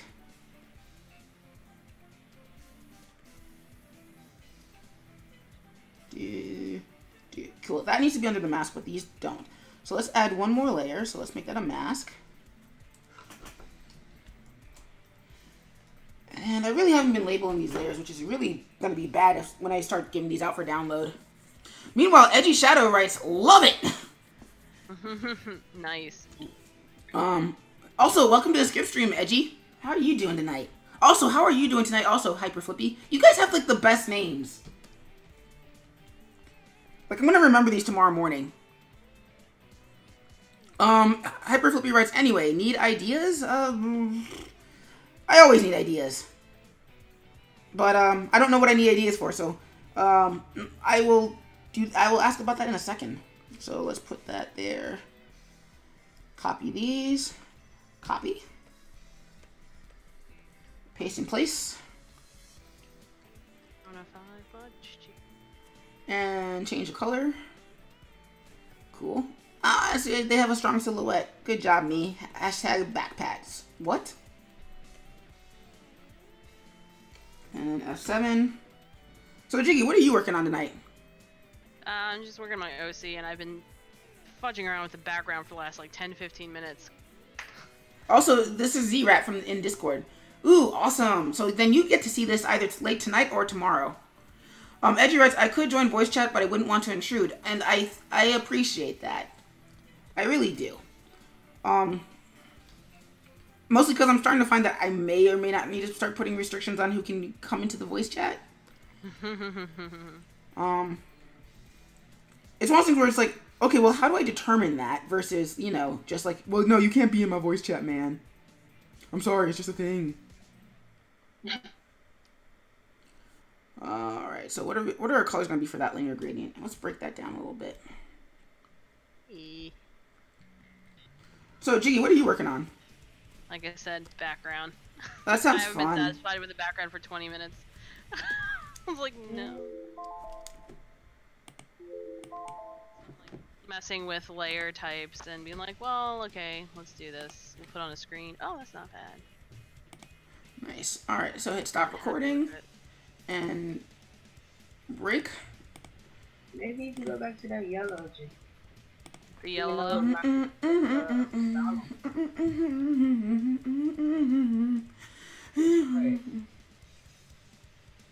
Alex from SCAD from 3 or 4 years ago. I remember. Yeah, Alex. Your the first initial of your last name starts with a C, right? Just double checking. If it's not that particular Alex, then maybe I don't know you, which would be very awkward. I'm pretty sure I know you though. Alex C. I'm not using your last initial because okay, cool, I do know ya. Because I usually just don't put in people's actual names because in case Paranoid. Yeah. Danger is lurking around Right, every right. turn. Trust Love your it. feelings, got to live and learn. I know it's lonely, but I'll make it through. Got no other options. Yeah, it's City Escape. Shut up. I don't even know. Meanwhile, Hyper Flippy Pasta Rice, have you ever drawn a toilet before? I have not. I probably should at some point. That's probably not going to be anytime today. But I will eventually. Maybe I'll draw this flippy cube that I'm fiddling with. Let me free. Trust me and we will escape from the city. I played the demo of this. A girl was sitting on the toilet reading comic books. Meanwhile, Jolt writes, hey, can I send you an image real quick? And I'll be like, sure. Yeah, you can send me an image real quick. I won't be checking it until I get off the stream, but I will look at it eventually. Maybe you could do the yellow and a gradient. Maybe. Let me try that. Yeah, do the gradient. Too much. Because right now that thing is too saturated. Oh my god, fucking Persona. I'm feeling Persona 4. Because that yellow. I did the yellow with the black stripes first. I was like, no, this is too much Persona 4. Let me just add like red and blue. I was like, never mind.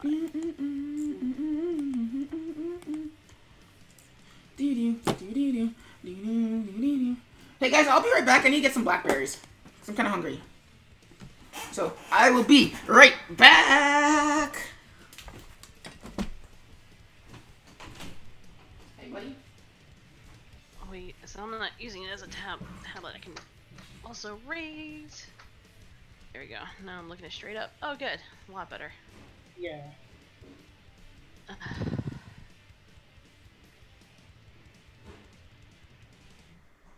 Yeah, that's it. Oh. I just like, I hit the colorize button, just like skip around with it.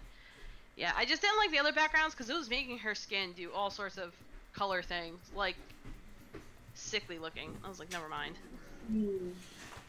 Alrighty, I am back. Oh my god, my pants. Oh wow, right on time too. Your pants? Well, no, it's just like it's like really hot in here, so I've been really sweaty. So when I got up, like my you know how like when you sit down on sweat, like whatever the part of the body is, it just like super cools down really fast. Yeah. Yeah. So I sat down and my pants were like, ah, like, we're gonna freeze your butt. And I was like, oh.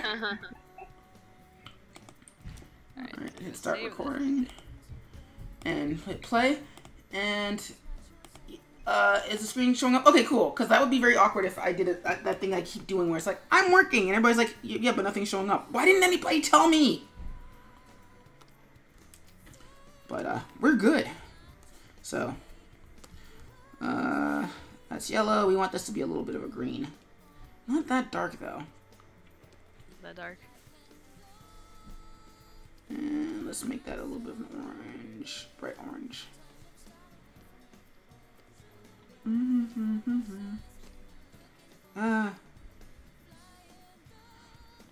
Yeah, no, Flippy wrote, mentioned about a girl on the toilet reading comics. Wait, is this something that you've seen, or is this something that, or is it something you want me to draw?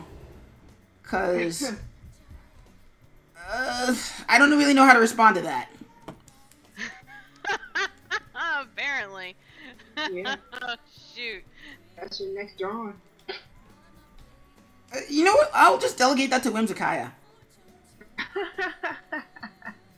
I love how that's the laugh of, yeah, that's never happening.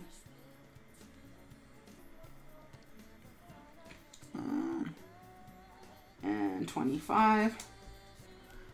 And also 25. 25. And my cat's like, I want some attention. Alternately, fill up my food bowl. And I'm like, yeah, you're going to have to wait until my next break, cat. Because you're fat. He's like, but you just got up. Because you fat. Mm-hmm. Cool, let's see what that looks like. Yeah, that's pretty cool. Alright, and so I think we're almost done with this. Because you need to add, let's cool down the background and then add a overlay on top of, an overlay on top of the entire piece. And then that'll be done. And then she's got blonde pigtails and wears a t-shirt. Her dungarees are unbuttoned and pulled up to her ankles. Oh, pulled down to her ankles. I was like, pulled up to her ankles. That's not very far. I don't know. Maybe I will do that some other time. What? No. Did you break something, Jiggy? Again? No, I didn't break it. You say that. Break nothing. You say that too! Like, I break nothing. What is this breaking you speak of? Flash, why? Flash is being dumb again.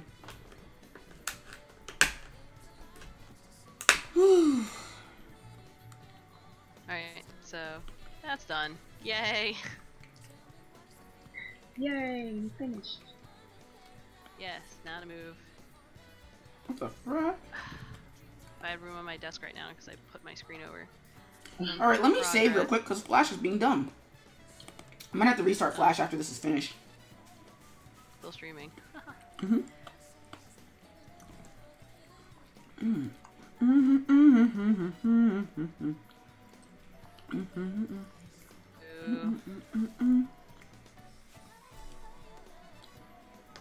25. No, where is it? And the other one shall be... No! Damn it! Oops. Yeah, no, Flash is getting its old man phase. Or old woman phase. Or old non-gender phase.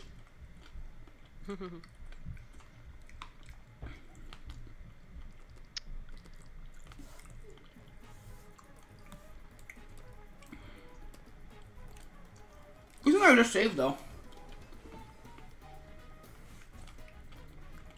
You didn't.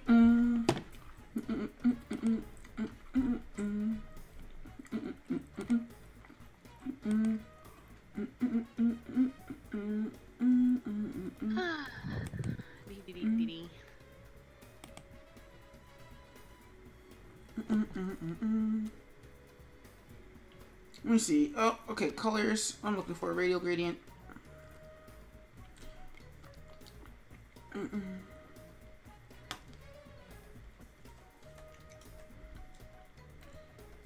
Okay, I hope that's right.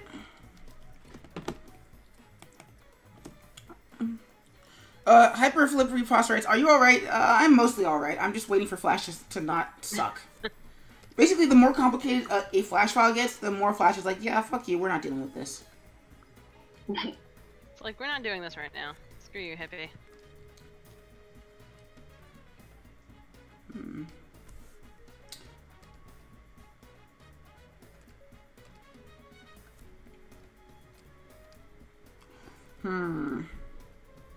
Muffle.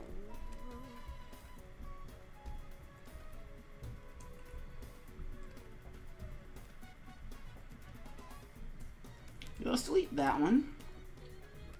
God. And actually, let's put that on top. Let's see what that looks like.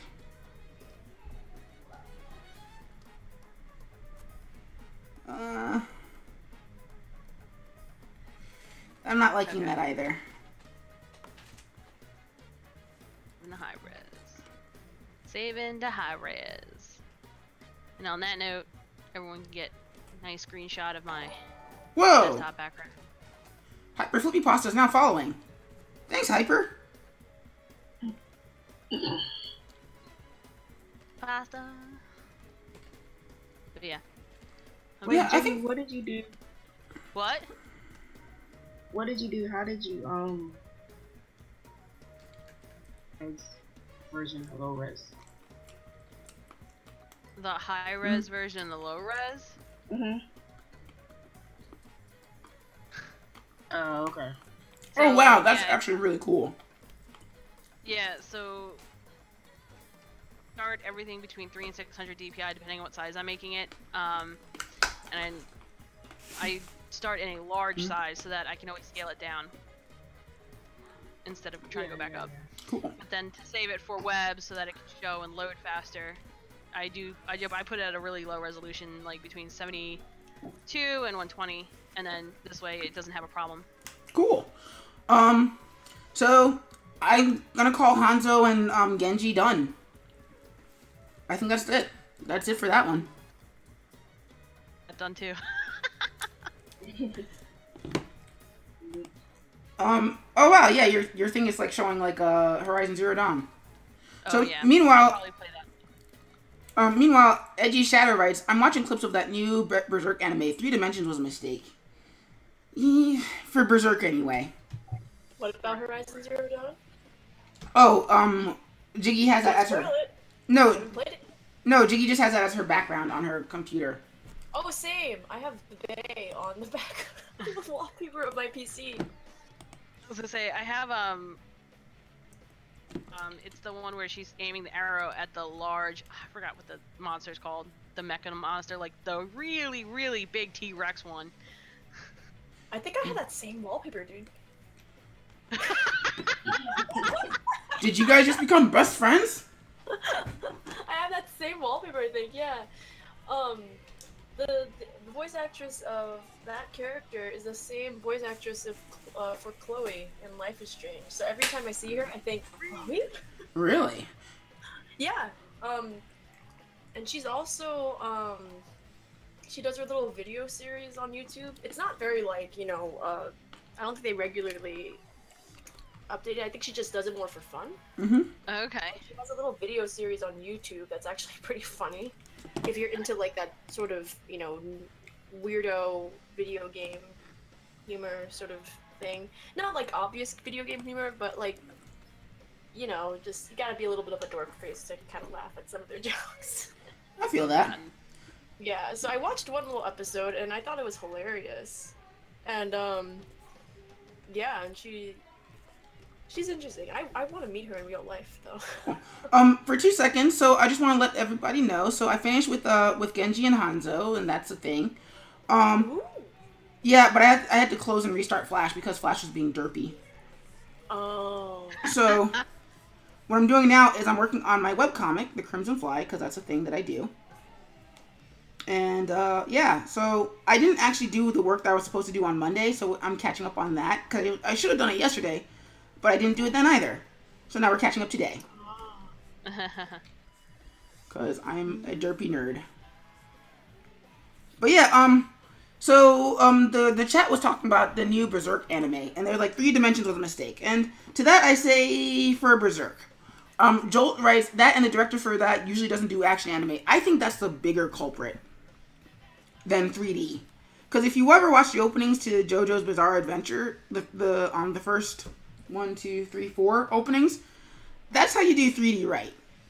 Alternately, if you've ever played Guilty Gear, Exired, I hate that name so much. That's also how you do 3D right.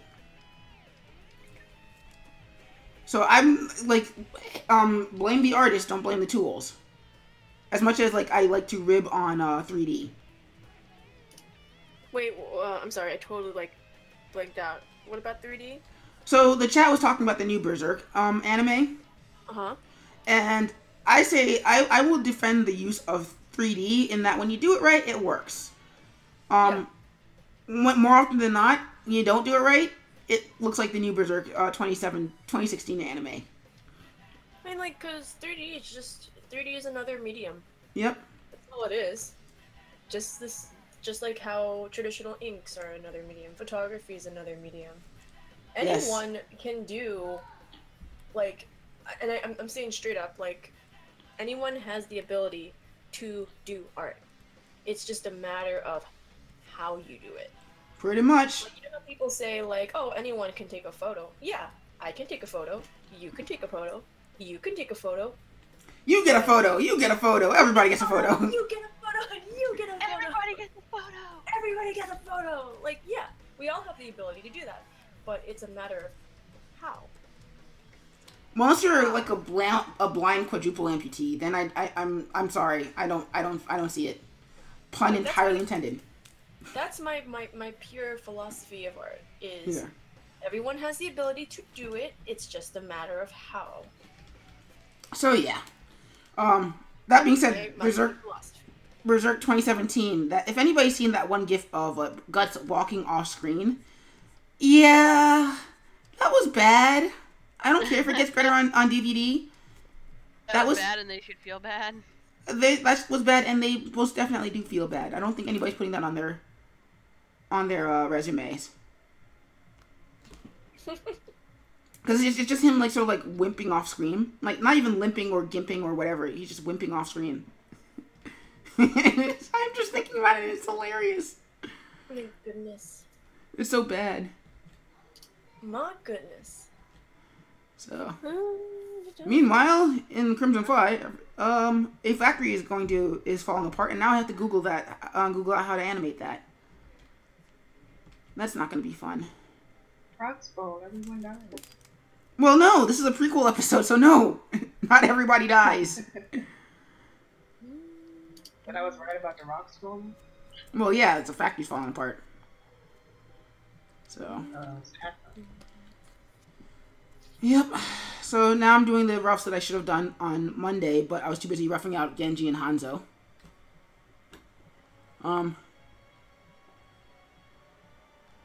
And Edge Shadow writes, I love the fact that they let Trey Parker and Matt Stone guest animate on that particular part. What? Wait, what'd they do? I don't know. Because this is the first time I'm hearing of it, too. I don't even know what's going on. I don't even, like, when it comes to anime and all that, I just pick what I like. I'm too old to, like, try to keep up with everything. You know what I mean? Oh, Edgy Shadow was just joking. We're just bad at detecting sarcasm through chat. Like 10 years ago, like I was able to like catch. Oh yeah, I know that anime. Yeah, I know that anime. It doesn't mean I watched it. It just means like, oh yeah, that one. Oh yeah, that one. Well, yeah. Nowadays, like, I know what that one is. Well, yeah. Nowadays, it's like, what's that one? Like, when did that come out? That's been out for 3 years. Well, also, like 10 years ago, we weren't adults, except for maybe Jiggy. I was barely an adult. I was 23. Wait. Barely an adult. Yeah, yes, keep digging, no, Jiggy.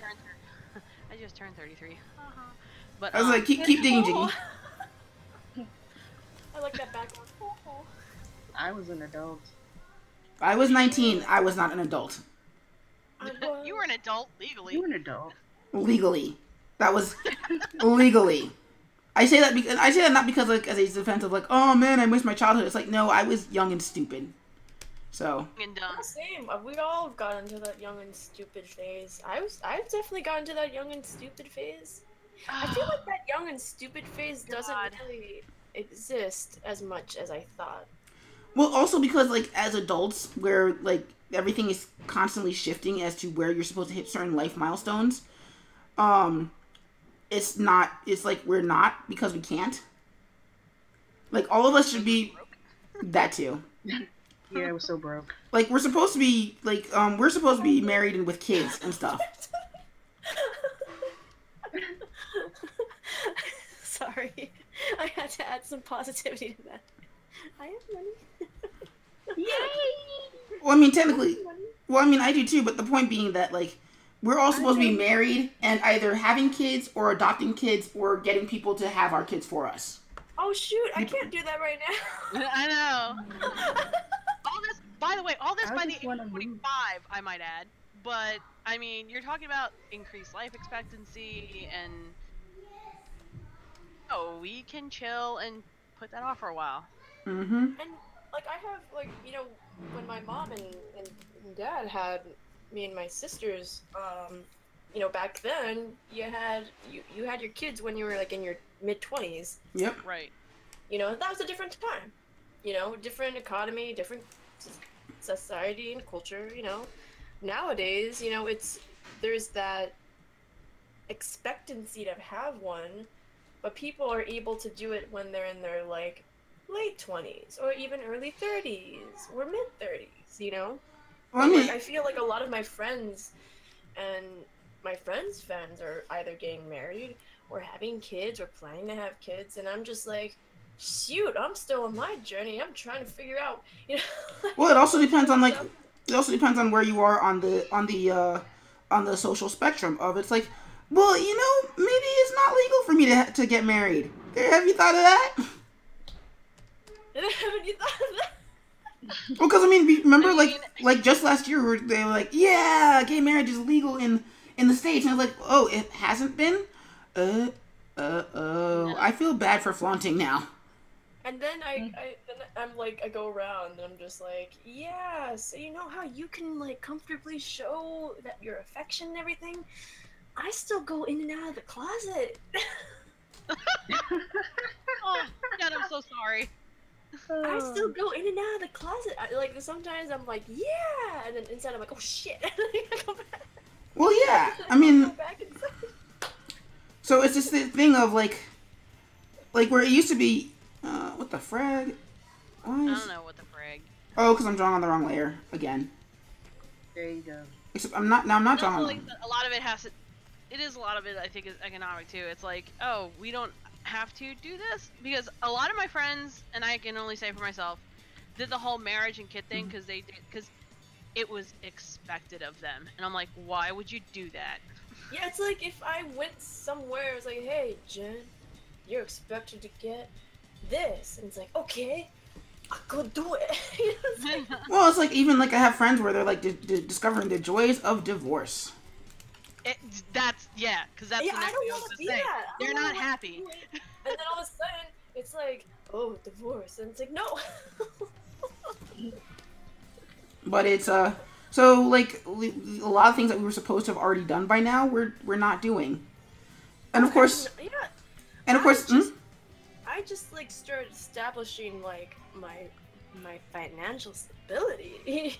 You know, like heck, I need to like let me do that first before I can pay for other people's things. If not, commit to something. You know.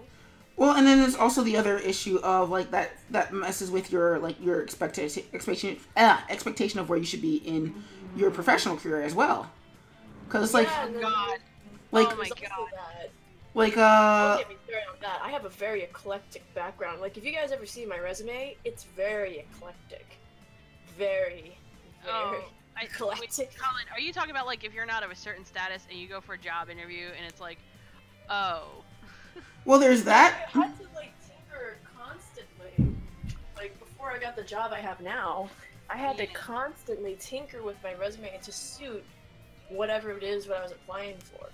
So well, if it was much like a customer service position, I would try to tinker my resume to show that, you know. But well, as a content creator, sometimes I'm looking around and I'm like, well, I'm 29. Society says I should be successful at making this comic thing that I just started a year ago. Why am I not successful? And then Octopus Pie ended yesterday, and it was like a decade ago I started this. I'm like, a decade? I just started reading this a few months ago. Yeah, it's man, don't get me started on that. All right, I gotta go. Alrighty. Thank you for popping by. Birthday. So thanks for letting me chit-chats with y'all. Yes, you should come in more often. Well, I work in the evenings. Oh. Yeah, no, your schedule's been really weird. Yeah, like I haven't, like I can only stream Sunday nights and Tuesday nights now because like when you do retail, like it's very much, you know, I mean, here's the thing. Thankfully, I'm home before 10 or 9, which is nice. At least I don't have a job where I have to work in the evenings, like late evening. Oh yeah, because that would like really, that would like suck. Yeah, that would suck. I would be like a tooth and nail if that was the case. All right, y'all. Peace out. All right. Thanks, Jen. And let me actually drop your thing in the. Meanwhile, Sun Squallet comes in. Hello, Wing Ding. Hello, Wing. So that was Jen Sese Art. So caster Jen Sese Art. And you should totally check her out on Tuesdays and Sundays. And stuff. Wow. So right now, we, actually, Sans, you missed it. We were working on the Crimson Fly, and it was great. So now, I am sort of like flailing around with the thing that I was supposed to be here to be doing, but I almost, like, I am with increasing frequency not actually doing. At least I'm not doing on the stream anyway. Which really shouldn't be a problem, because, like, I started off not doing that, and I don't like the Stalker song, so we're gonna switch to the next one. Like Amy's theme in Sonic Adventure 2 is like really creepy because it's like, yeah, I want to make sweet love to Sonic and also maybe stalk him, and maybe draw a yaoi art of draw a yaoi fiction of him with Shadow. And I'm like, you're kind of creepy, kiddo, because you're 12. Oh God. Like it's a really creepy song. Like you really shouldn't take seriously, but like the cheese lyrics plus the whispering is like, that's creepy. So, switching to For True Story, the duel between Sonic and Shadow. That's literally the name of the song. Why would you call it For True Story? But that's the thing that they did. So, anywho, so yeah, this factory is falling apart. But yeah, like the sense of did I lose everybody? No, I'm here. Okay, cool. But so like the Just posting stuff. So, but like the sense of societal like expectation, it's like, oh, my comic is not doing well. I must be a failure at the comic. It's like because I'm 29 and I am not successful, or at least I'm not society's definition of successful. Which I'm learning is that like that's not actually true for me either. I just like have really high expectations for myself, and that's a problem. Well, you have to remember the other thing too. Society's expectations has been, as we said about expecting certain things by a certain age. It's like that hasn't changed in 25 years. Like, even expectations have to be also realistic. Not, oh, this is the way we've always done it, so we're going to do it that way. No. I think that hits a lot of creators, like, really hard, depending on where you are in your life. Like, if you're 19, you're like, oh, I'm not supposed to be successful yet, so it's okay that I'm not successful. But then it also hits them in the same sense of, well, I'm not going to post because I'm not in that point in my life now where I'm supposed to be good yet, so I guess I'm not good yet. I'm not going to post. And it's like, no! Post your stuff! All of your stuff. Like, post, dude, post. But then, of course, on the flip side, it's like, oh, well, I'm 29 now. I'm 28. I'm not 29 yet. I keep forgetting that. I mean, teaching has made me feel very old. Teaching has made me feel very old. It has. What happened now? Oh, teaching has made me feel old. But it's the idea of, like, societal expectations for a traditional career clashing with personal expectations for a creative career. And I think this one is actually one where I'm not going to really need to take this one into its own separate panel and do stuff with it. It's going to be the animation that's going to be a pain in the butt for this one. And let's separate those gates a little bit so that we have some sort of visual contrast. But so it's like it's this thing that's very haunting to me, and that's why I keep bringing up that Octopus Pie just ended after a 10-year run that I didn't know was a 10-year run. Like, I assumed it was like maybe within year 5, and that it was probably gonna go for another like 15 years, like the way that David Willis's Dumbing of Age is like it's a continuation of It's Walkie, or not a continuation, but it's essentially a reboot. And but he's not anywhere near done with that. I think it's going on year like 5 now. Oh wow. I forget when Dumbing of Age actually started, but it's been going for a while.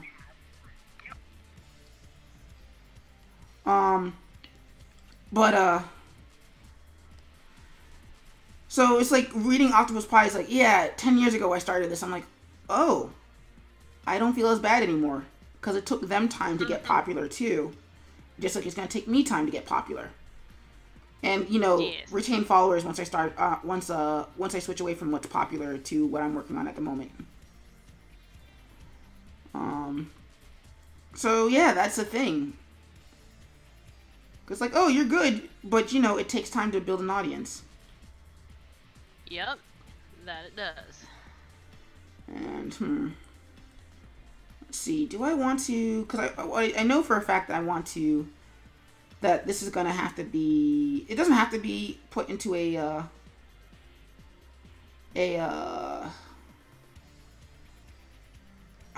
rather because it's mostly silhouettes, it's not really going to need to go into whatchamacallit, detailed panels, because this is supposed to be the rough pencils, essentially. Not the thumbnail, because the thumbnail is what I'm coloring over right now, but because the characters are in silhouette, and, the factory is just falling apart on its own. really know if I need it to be in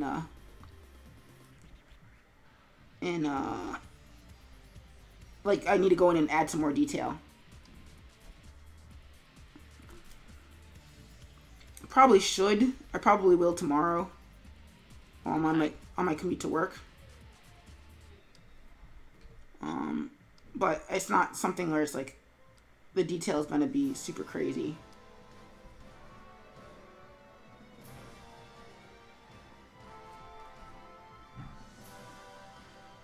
This is probably one of the also those ones where I should probably use something that helps with my curves rather than letting Flash figure it out for itself.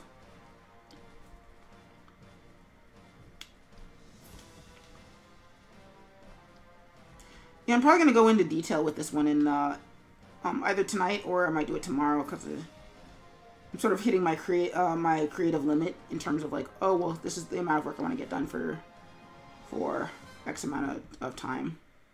What time is it? It's 9:03. Mother fudger. 10 after 9. So there's not much work to do anyway. Or even much time to do work anyway.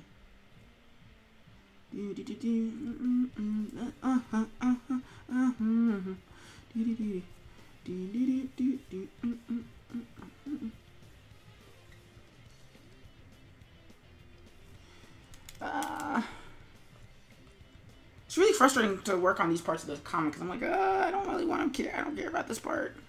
I mean, I do, but I don't.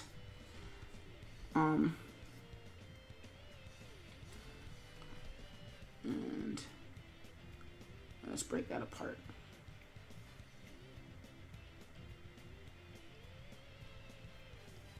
I mean, it is cool, and that's all the things I never expected I would be learning to draw. But it's also kind of like boring in that it's like, well, this is why I never wanted to learn to draw these things. I don't think I'm going to dedicate a full issue to doing a backstory ever again.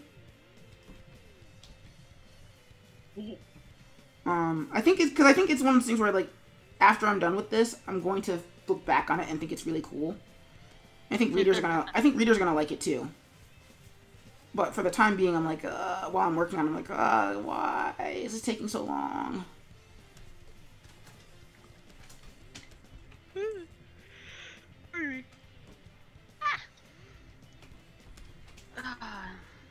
Oh, so I looked at the first, to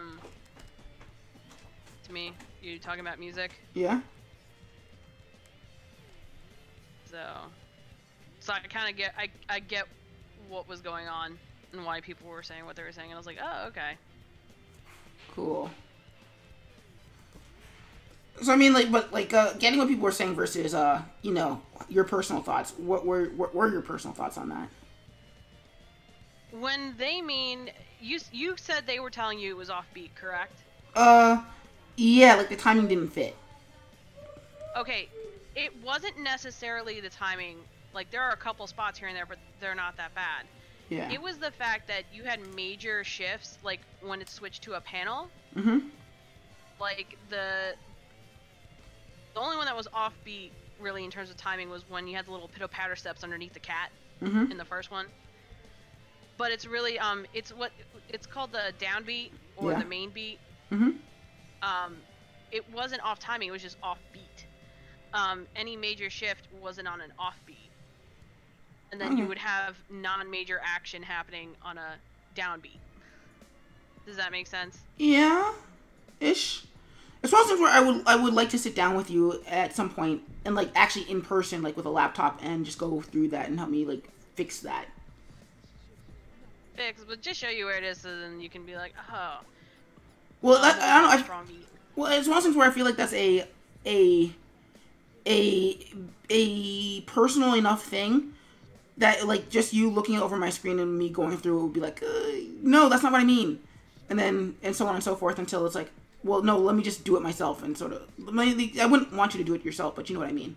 Like how certain things have to be, you have to be in person. Well, no, it's fine. I can show you how to do it. Like it's fine. But like I said, it's not. When they said off timing, there were a couple things off timing, but they weren't. Like I said, it wasn't the bad. The feet thing was the big one in the first one. I only went to the first one really because I was like, okay, like what do they mean? I'm like, no, it's not off beat, off timing. It's off beat. Yeah. Meanwhile, Edgy Shadow writes, "What game do you want to see come out, no matter how likely it is to happen?" Marvel versus Capcom in the vein of Super Smash Brothers. No, Marvel versus DC in the vein of Super Smash Bros. Or Dissidia. That's never happening. Nah. I was like, Dissidia? Nah. Not unless,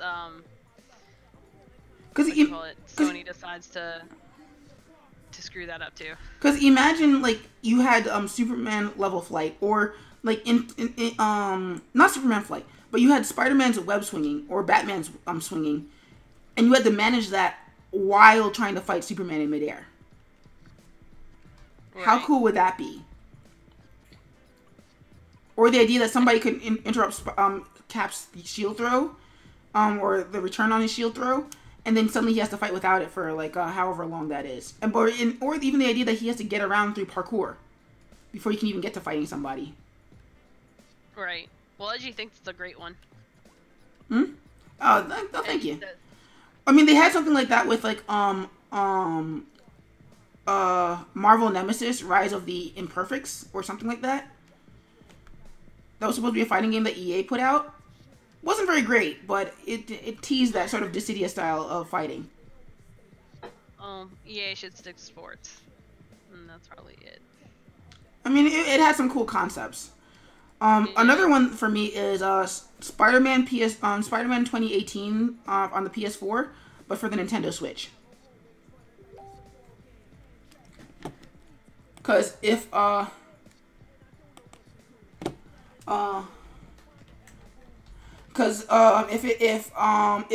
Nintendo can put Breath of the Wild on the Switch, then they can put if they can put Breath of the Wild on the Switch, then they can put Spider-Man PS4 on the Switch too. Right. But that's also never happening. Because Nintendo. Well, no, not because Nintendo, but rather because Sony. Sony. Yeah. They want that to be their sort of hyper killer app. I mean, not killer app, but you know what I mean. Their game, yeah. I mean, I know, like, Nintendo's audience is definitely different from what, you know, Sony is putting out for the PlayStation and Xbox audiences, but it's like, I wish more cross-platforming in terms of coming out games for multi-platform would be a thing, rather than, oh, this is a PS4 exclusive for so many months, and then, yeah, we'll put it out on Xbox and maybe PC. Maybe. Yeah, well, I think the Wii created that rift. Oh, it definitely did. Because before, you had something like Spider-Man 2, and it was on all three. Yeah. But no, I think Sony really wants, especially in the age of Marvel movies, Sony really wants that to be their exclusive. Because there was one thing when Sony had the rights to Spider-Man, and it's exclusively, and they could just be like, yeah, well, we don't really care. But now it's like we're on the ropes, and we may lose Spider-Man to the fans, who will give it straight to Mario. I mean, give it straight to Marvel. We need to remind them why they love us. So that's never happening. It's never going to be on the Switch, which is sad because like if Breath of the Wild could be that good, imagine an open world Spider-Man on the Switch on the go. That'd be cool. Mhm. It'd also be another reason to buy the Switch. Yep. Which is another reason why Nintendo doesn't. Really, the only reason to buy the Switch right now is Breath of the Wild. Like, I don't really hear about any other games. Well, it's not even. You don't even have. Oh, Breath of the Wild, Switch. That's it. Well, you don't even have Breath of the Wild because you can get that on Wii U if you wanted. Right. So, it is what it is in terms of impossible games that are never coming out. Plus, I feel like if you're gonna launch something that the Switch is the best thing Nintendo's come out with since the Wii. Mm-hmm. Like, not the. So it's like at least have. I understand, like, okay, Breath of the Wild is your flagship game, but, like, have a lineup or something behind it. Not, yeah, we may have this come out and this come out. It's like, no. Well, like, you should have already second, third quarter games lined up. Well, the problem is that it's the catch-22 of we need to have games for launch, but we need to guarantee the launch, and we can do, and if we can do that with games, great. If we can't do it without games, crap. Like, it was the same thing with the Vita. And really almost every, like, failed launch in history is they didn't have games because nobody was sure it was going to be a sure thing. Meanwhile, the things that were sure things were like, yeah, here's 2 or 3 games, like, play the rest of last generation. It's too much of a minefield. Yeah. Which I sucks. feel like if they have a pre-game library set up for whatever consoles coming, or handhelds coming out, in this case, I would be more inclined to buy the Switch if I saw a lineup of this is what we're coming out with for the next, like, 6 to 12 months. And I'm like, okay, it's like an investment, like a portfolio, you can see what's going on. Fallout game. Ooh. Well, and also it's the increasing cost New Vegas is good. It's also the increasing cost of making games, too. Well, yes and no, because, like, if you're coming out with, like, why do you come out with a system and then it's like, oh, now we're gonna make games for the system? It's like, to me, it's like you should already be working on the games. If you're already, like, they knew they were coming out with a Switch for a long time. It wasn't like, surprise. So it's like you should already have, in your schedule or whatever. Okay, here's our marketing plan. Here's this. Here's that. Here's how we're gonna do this, and then have your lineup for that. Well, and the thing is that's a problem that unfortunately plays all of them though. Yeah. Like, yeah. How many do we remember any of the PS4 or Xbox One launch titles?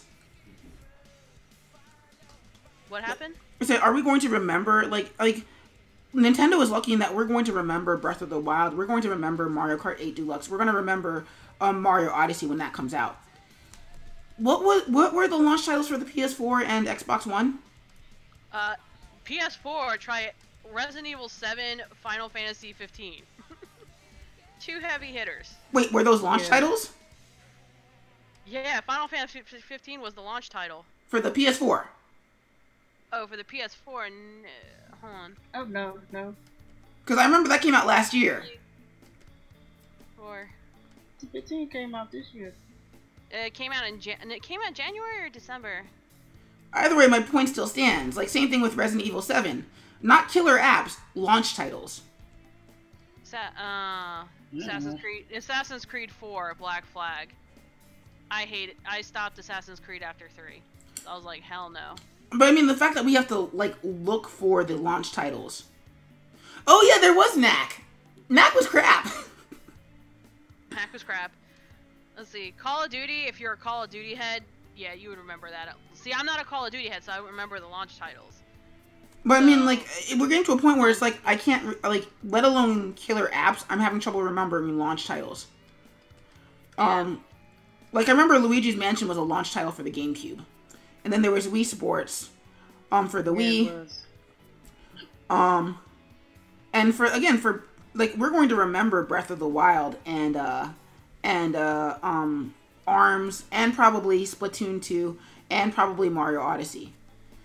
So the idea of them having a set launch lineup, I forgive them not really having a set thing. The problem is that it's too much of a waiting game.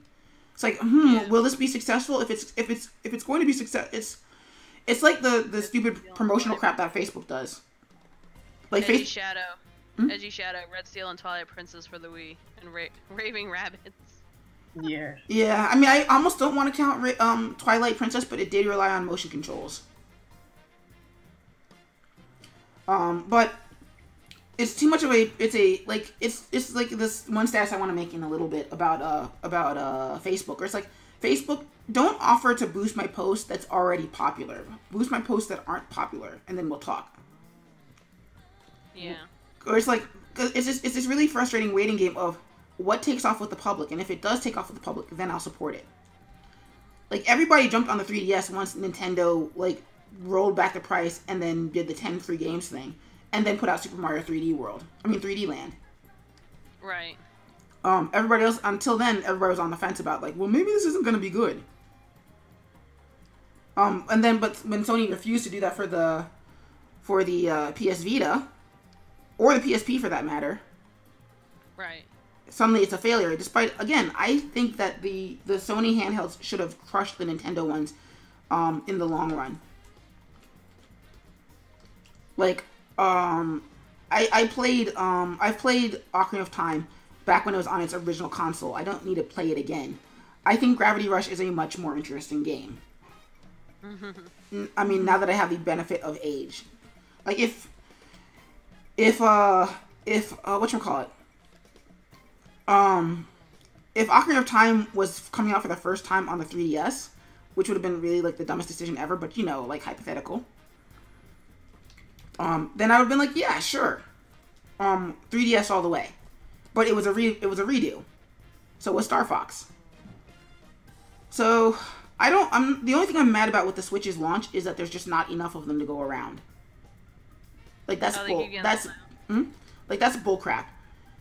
Not so much that they keep getting sold out, but that nobody can find them. Like it'd be one thing yeah, like I went into Best Buy and they had the stand in the display, they had the controllers, but they're like, yeah, we don't have any Switches. Oh. Night. I'm not alone. Yep.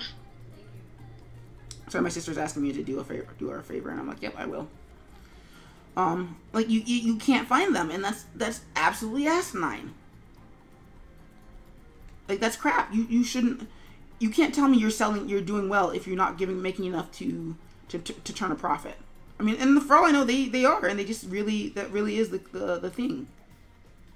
But I don't know. That's just really frustrating to me.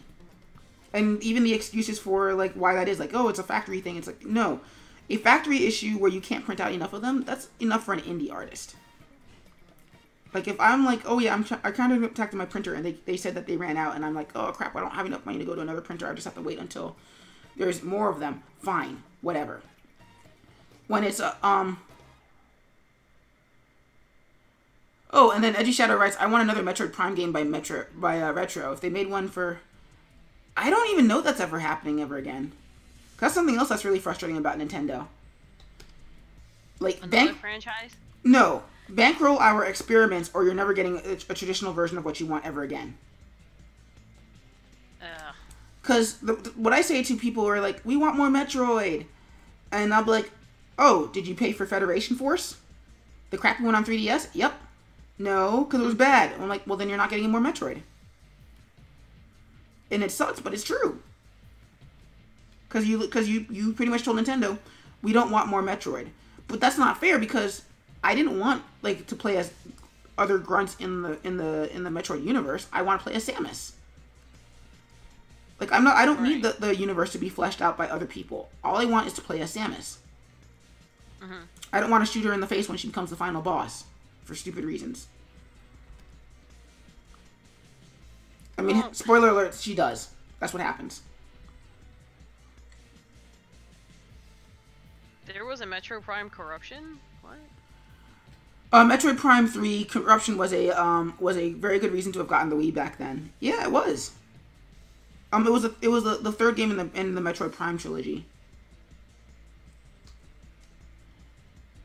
Yes, Samus is a boss in Federation Force. Okay. I don't know. I mean, I remember Sony putting out that bounty, like, oh, if anything exceeds Final Fantasy VII's, whatchamacallit, however much they made when it came out. We will do what? Like, huh? Sony said that they would make a remake. Well, no one surpassed it for like 20, 25, whatever, 20 years. And people begged them, like, can you just make an FF7 remake? We want an FF7 remake. And Sony was like, no, we're not gonna do it, no, not gonna do it. And now they announced it, like, what, 2 years ago at this point, and people are now like, dude, the fudge. Or it's like the hardcore fans are going to go buy it. Everybody else is gonna be like, hey, yeah, okay, sure, you do you, Sony. I'm holding a party at my house. What are you talking about? I guess. But like, I don't like the idea of Nintendo holding their franchises hostage, because because everything must be an experiment, or everything must have something new. Like, I don't like the idea that there will never be another F-Zero game, because Mario Kart can essentially do F-Zero and more now at this point. Like, there really, like, there might be one in the future, but it won't be made by Nintendo for Nintendo fans. The closest thing that we have right now is, like, Fast RMX on the Switch. So that's not gonna be a thing anymore. Because again, Mario Kart can do everything that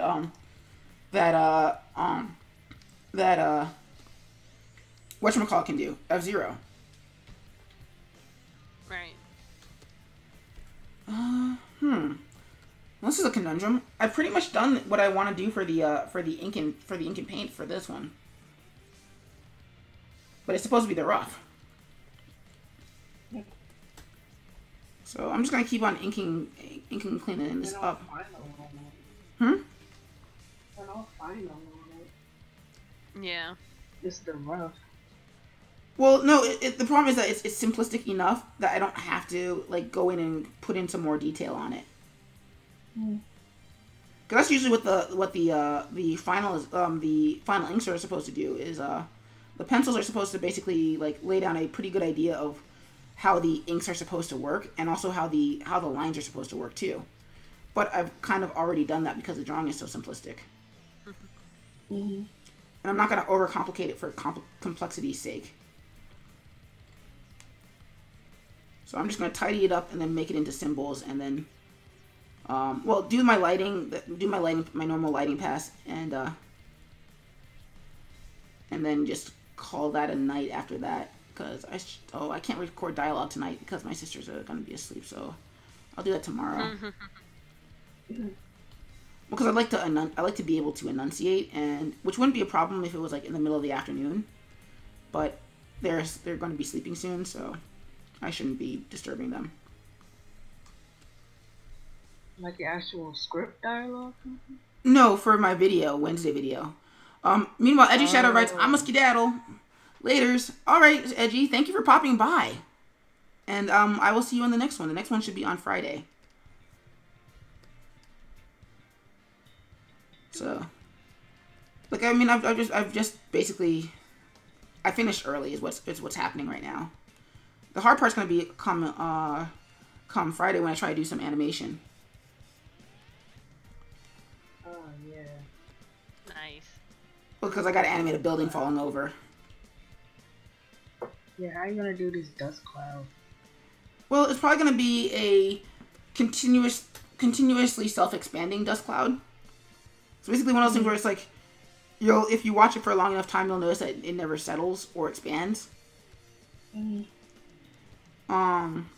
you're gonna make a morph? You're gonna make a morph? Yeah.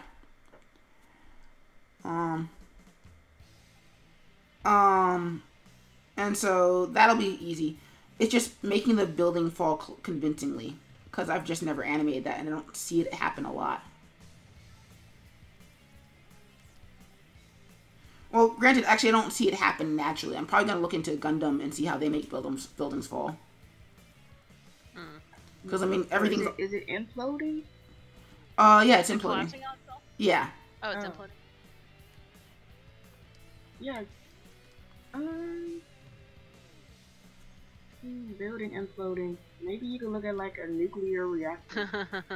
Yeah, no, I could. Like the ones where they put a face on it as it's falling apart. Yeah.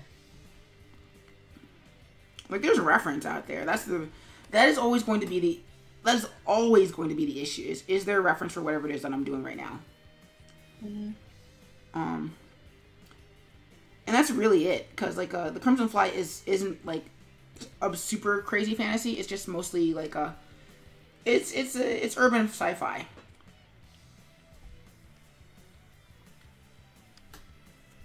So you have the silhouettes of these guys running as the dust cloud is expanding behind them, and that'll be fine. Fence? Like, oh crap, we gotta go. Yeah. Meanwhile, the Crimson Fly is still trapped inside the building. Because, I mean, that's pretty much a cliffhanger for, like, the next 2 strips is... So, meanwhile, these guys got out, and then, like, in, like, strip number 97, the character that he's narrating... the character that the Crimson Fly is narrating is like, whoa, you were still inside the building. How did you get out?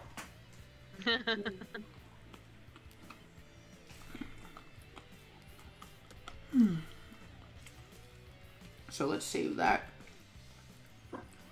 And we're going to save that as static. Production, static comics, work files. I'm gonna actually call it read. Save.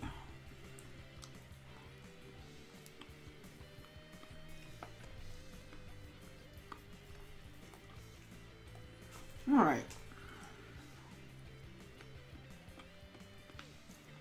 So now let's make these on the panels and turn off thumbnail.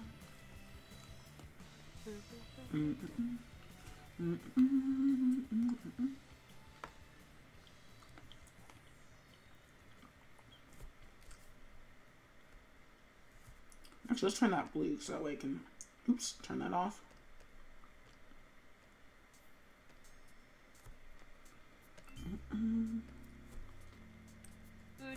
Back on the regular Discord. Yeah, I think it's starting to wind down for people. Yeah. Because yeah, it's like I think because it's like it stopped. It's like I think at the peak it was at 11. There was 11 viewers, and now it's like down to 6. That's fine. Well, it's also like 9:30 on a Wednesday. Oh, for us. Yeah. Whoa, What? Madeline Ink is in here? What the fudge?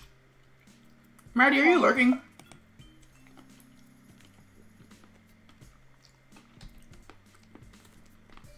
So, I mean, that's cool that people are I mean, that's cool, so. It is what it is. I don't know, like, it was really, one, it was good to be rated by Gamma. And 2, it was cool that as many people showed up as they did. So the question then becomes for me, okay, so what happens on nights where there is a drink and draw? And I would really like to go to that. Because I want this to become a regular thing where I'm just regularly on the stream. Okay. I mean, the question would be, I mean, the easy solution is just like, well, ask Russell if I can stream from the, what is the name of the bar we go to? How have I forgotten this? Oh God. The wind-up space. The wind-up space. Thank you. Thank you. I'm like, oh shoot. It's like now that I'm asking you, you've forgotten it too. I'm like, crap. Like, I mean, that's a simple solution. The question is, how much do I want to pack up and take with me? Right.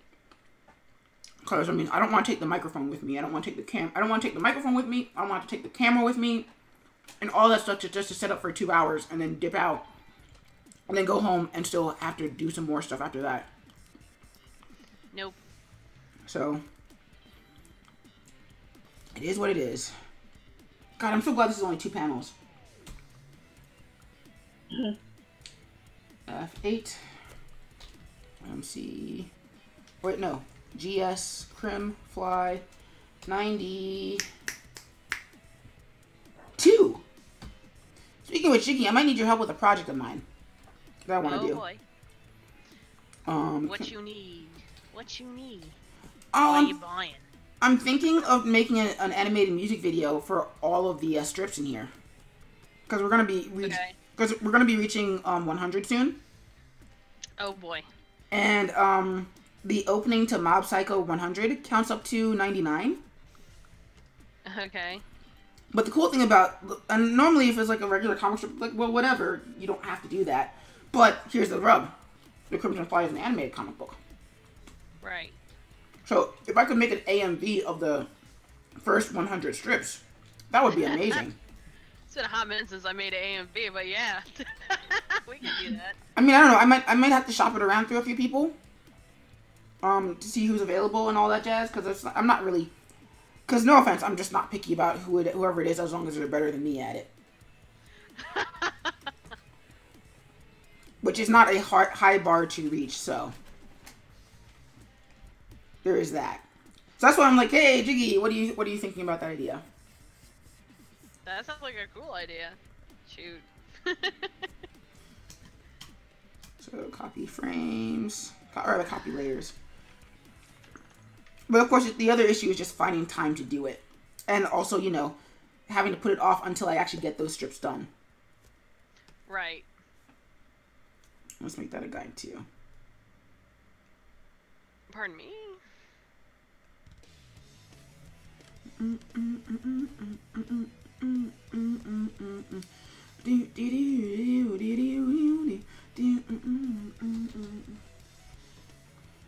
mean, I would hope that it happens during a break or before a storyline, so that way I can just release it on a break.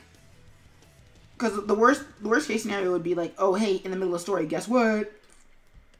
Like I don't want to be like on strip like number 120 something before like, yeah, we're celebrating the anniversary. I'm like, wait, that was a while ago. Oh shoot, I'm sorry guys. It's like seriously. So frame/mask. And no, that's not right. So frame/mask, meter none.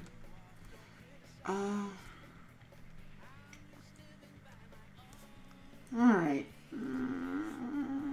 I know I said what I was gonna do, but I don't want to do that now. Control group.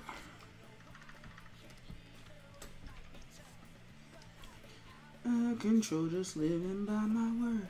Don't ask me why. I don't need a reason. I got my way. I really should see a singing coach and see if I can actually learn how to sing. Oh no, because like my mom has the voice for it, but she never learned how to sing, so it grates on the ears. Meanwhile, my sister can sing and she has a voice for it. I think my dad would also have the voice for it if he learned. But I don't know if I have the voice for it because like I always sound like 3 pitches lower in my head than I do on camera. Okay. So that would be cool if I could. But I would totally understand if I can't.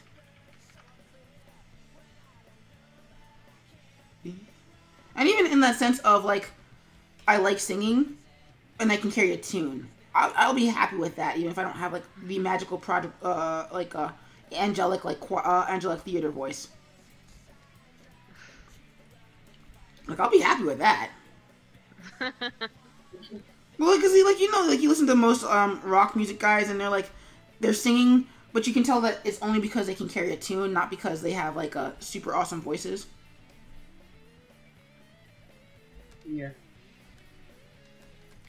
I mean, hell, just like actually the music I'm listening to right now, like I'm pretty sure one of the guys can he can sing, but he's not like it's not anything more than just being able to carry a tune. I just want to be like better at karaoke. That's really what it is. So you want to be better at drunk singing? Hey, I got a dance number going for Weird Al. I got a standing ovation for Dare to Be Stupid. So I can be very entertaining. Okay. You know, you're just jealous, Whimsicaya. You're just jealous. That's what it is. Okay. You're just jelly. What are you doing now? That thing I said I wasn't gonna do. You're animating? No, I'm not animating tonight. Hell no. But I am cleaning up. It's one of those things where it's like the second I've laid it down, I can improve upon it. But I have to conceptualize it first. Like almost anything. You got the jitters. Well, more like I will never. I'm just not gonna be satisfied if I just leave it as is. Where it's like, oh yeah, I just copy pasted it. No biggie. You got the complete jitters happening. That's what's going on. For that too. That's why I like. It's like I can't leave it alone, even though I yeah. There's always something to add. Well, also I don't like I have my steps for a reason. And just skipping on one of them usually means that something's gonna get not like even like the silhouette I'm drawing right now is better than the rough silhouette that I had.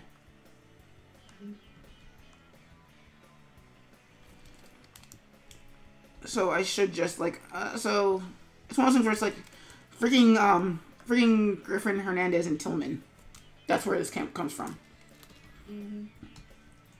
So for those who don't know, at the Art Institute of Washington where I teach currently and where I was a student, they really did push you to be as good as you could be.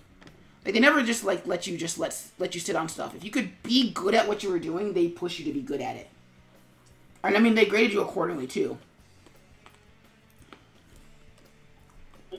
So, for me, that's it's created a bit of a work complex wherein I will work as hard as I can on something, as opposed to just being like, well, I'll just let it sit. So, hence why I'm doing these, even though I said I wouldn't do them.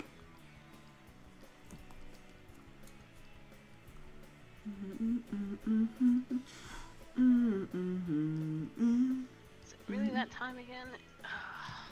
It really is almost that time. Yeah, I didn't realize it was like 9:45. Oh my god. We're getting old, Jiggy. I know. No, but I also streamed twice today. And I just downloaded all the videos, so I will be editing tonight or tomorrow to make the speed paint. Why not just like do what I do and just record it via OBS?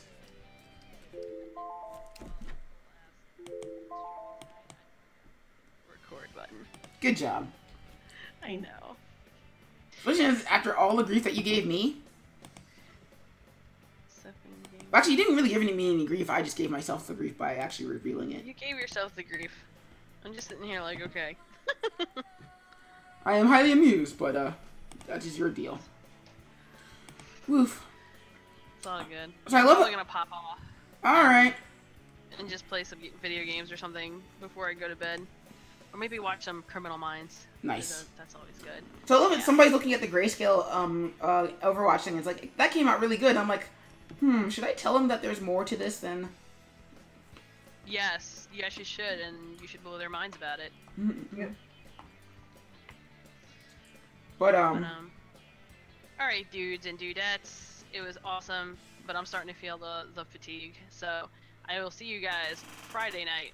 Nice. For a little streaming. I love how I love how you're popping off right as the Tails theme song just ended.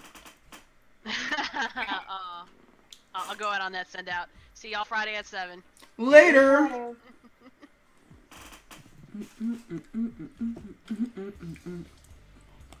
So are you still hanging around Whimsicaya, or are you popping off too? In a little bit. Yeah, because same here. I don't know if I want to redraw this entire factory thing, because I think I got it pretty well on that first go. But, I feel like one of our kids who's fighting a nap. Oh my god, that's me on my, that's me during a staff meeting. How it is. Because, I'll be like, I don't want to be here. But they're like, yeah, but you get paid. Meanwhile, Sean Squelette writes, I gotta go to sleep. Bye. Alright, thanks, Sans. Thank you for popping by. Always greatly appreciated. Never will not be greatly appreciated unless you're a dick to my stream, in which case I will stop appreciating and I'll kick you out. But you're not a dick, or a CUNT. So, yeah, thank you for popping by, and I'll see you on the next one on Friday.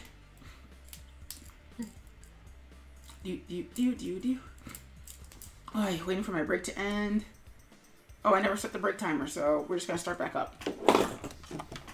And hopefully this should be the last one. Because it shouldn't take too long to do all this stuff. Because it really is, like, I did all this before. So, it's not that big of a deal to clean it up. Whew. So wait, weren't you streaming at one point, Whimsicaya? I haven't done an official stream yet. I just did that test thingy. You gotta pull the band-aid off at some point. Yeah, and I've also just been, like, work and finding another job. Yeah, I feel that. And, moving. Oh, really? Where are you moving to? Possibly closer to it. We're just looking at apartments right now. Oh, who's we? Me and my other sister. Ah. Oh yeah, because I remember you was at your birthday party that one time. I forgot what I got you that year. Did I? No, because some. You got me a lot of stuff. I was like, oh snap. Yeah, Wait, what did I get you that year? Because I got you I remember I did get you something. I forgot what I got you that year. Yeah. Because the main thing I remember that party being being a big thing about was, one, everybody had to commute to your place from the train station, and two. That wasn't even my house. What? Wait, so what were we doing there then? That was my sister's house. I'm living with her now, but that was my sister's house. And then the other thing was that we watched Serenity, and that was my first exposure to Firefly. Did we watch Serenity? Yeah, we did. We watched Serenity at your place. I don't think that was me. Yeah, I'm pretty sure. Somebody else. I'm pretty sure that was your place. I can't remember. It was a long. This was like 10 plus years ago, so. Yeah. I thought it was kind of. I thought I was boring people. No. Some people were over there. Some people were on the other side. Well, the problem with like when you're in college and you're inviting a whole bunch of people, is that you don't know everybody. So sometimes people show up and it's like, yeah, you sent out the invite, but you weren't close to those people. Like, I mean, hell, I'll cop. You and I were not close at that point. Yeah, we weren't. Like, I was like, it was like I was that guy who just knew everybody, and so you're like, yeah, let's invite that guy. Yeah, I was like, I think this guy's cool. Let's invite him. Much appreciated. Nice. Because now I can just steal all your knowledge. That's not hard. I give it away for free. Meanwhile, Kaiser Studios in the chat. Whoa! Oh snap! You're popular. Yeah. Well, welcome to the skip stream, Kaiser. This is like late. That's crazy late. Hey. How are you doing? Yeah. So also available with me is Whimsicaya. Guy that I know. Yeah. Everybody. Yeah. So this is actually towards sort of the tail end of the stream, because I'm just doing this, and then I'm going to pop off. But right now I just need to finish cleaning up the thing. There, cool. So that doesn't overlap too badly. But let's move him over a little bit. I'm about to fire up the stream. Nice! Oh, sweet. And everybody's like, but we're about to go to bed. Yeah. I mean, this is actually good streaming time, though. Mostly because, like, everybody who's going to be awake for streams is awake now. I mean, the only reason, like, you and I are on the verge of passing out is because, you know, we're old. They say we're old, and I'm only just about to turn 20. Though, admittedly, You've also been up all day. No, actually, I haven't. I got up at 10. Because I did not want to get up. I did not want to get out of bed today. Yeah, no, I am. Yeah, did you Kaiser writes, ha, I am older than you are. That is a biological fact. Colin, you probably had coffee, didn't you? I did not have coffee today. I wanted coffee so badly. I didn't have it. Like a weak dude, I don't know what I'm gonna do. Okay, it's not even like I need coffee. I just want it when I go to work. So that's the thing. All right, well, thanks, Kaiser. I will probably raid you in like 5 minutes. Thank you for popping by. Yeah, And we'll see you in a bit. Because this is almost over, so I say that, but I'm probably gonna be there's probably gonna be like maybe 15 minutes into the next one before I'm completely done. Yeah, these silhouettes are better. Say again? I said these silhouettes are better. Yep. Because the more you do, because the more you do something, the better you get at it. It's just a scientific fact. I mean, even if you're repeating and you're doing the same thing over and over and over again. Probably why I didn't stick with the animation. To be fair, very few people stuck with animation. Very people still do stick with animation. I have the urge to do it. I just don't have the motivation. That makes sense. Oh no, it totally does. Like you have like your time is, especially as an independent business owner, like your time is unfortunately very valuable, and you don't have the time to do all the things that you'd want to do. Like I wanted to at some point start up doing a 3D model of the Crimson Fly to make as a sort of 3D print. Oh, that'd be cool. It would. I don't have the time to relearn how to 3D model properly enough to make it into a statuette. So I might hire our mutual friend Professor Jesse Cowan to do the model for me. Oh, that'd be sweet. But as it stands, I don't have time to learn how to do that, even if I wanted to. I mean, same thing like with the AMV I was pitching to Jiggy. I would love to if I had the time. But the thing that I want to do with it is so complex. It's like, okay, well, for every strip, I want to pop in a layer mask of the number that it currently represents, and then cut to a awesome scene from that particular strip. That's just, I don't have time for that. It would be cool as all freaking get out, but I don't have time. Right. So, same basic dealio. Like, so I totally get not wanting to get back into animation. And honestly, at this point, almost everything I do has some sort of, like, secondary purpose to it, too. Like, yeah, did I have fun drawing Genji and Hanzo? Oh, absolutely. But that's also not the main, that's not the only reason I drew it. Like, Overwatch is popular, so it'll make for a great Friday video. It allows me to practice my skills doing illustration of things that I'm not really familiar with, and being more of a reference artist and all that jazz. And of course, it's popular, so people pop in the stream to check it out. Is that like very scarily pragmatic? Just a lot, but you know, I don't have time to try out new things for fun. It's usually okay. Well, how am I doing? What am I doing? Oh, I'm going to make the fences wave too for a little bit. And unlock that too. I might actually also pick up Sonic Adventure 2 on Steam, so I can have it on my laptop.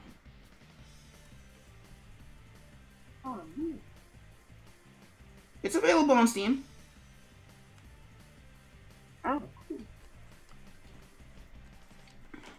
Like I have Sonic Generator. I remember I got like way to the end.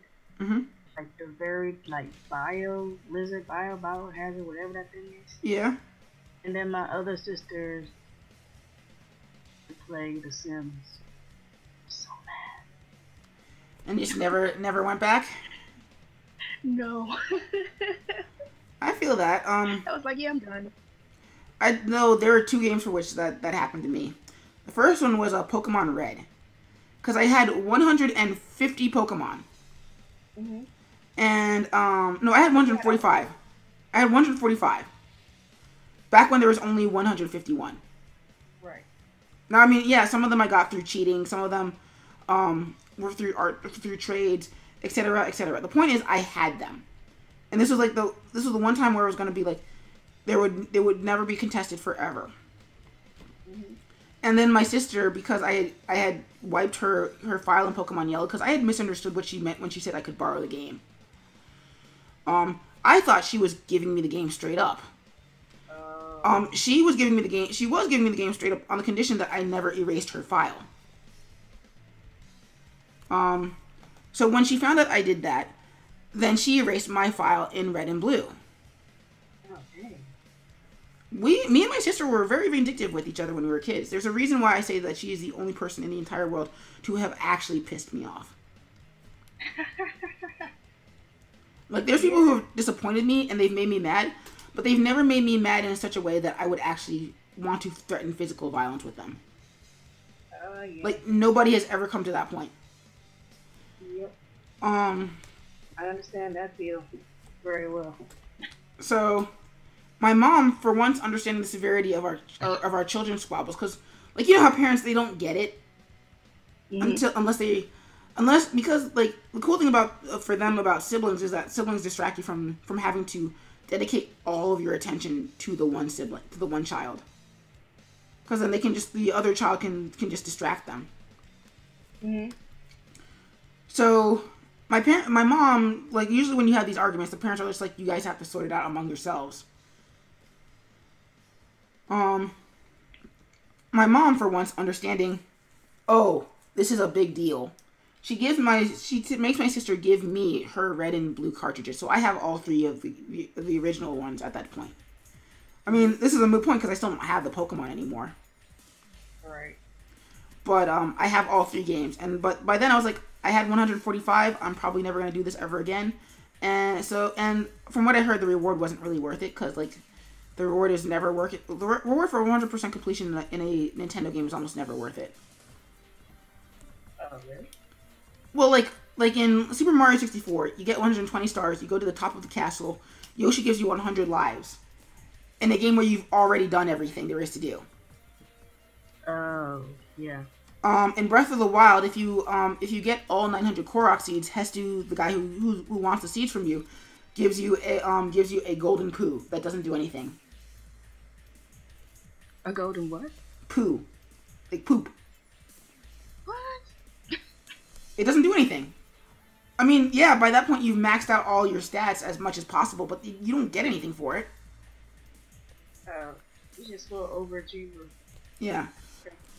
Like, it's a thing, like, there's nothing left to do in the game other than whatever you make of it for your own amusement. Gotcha.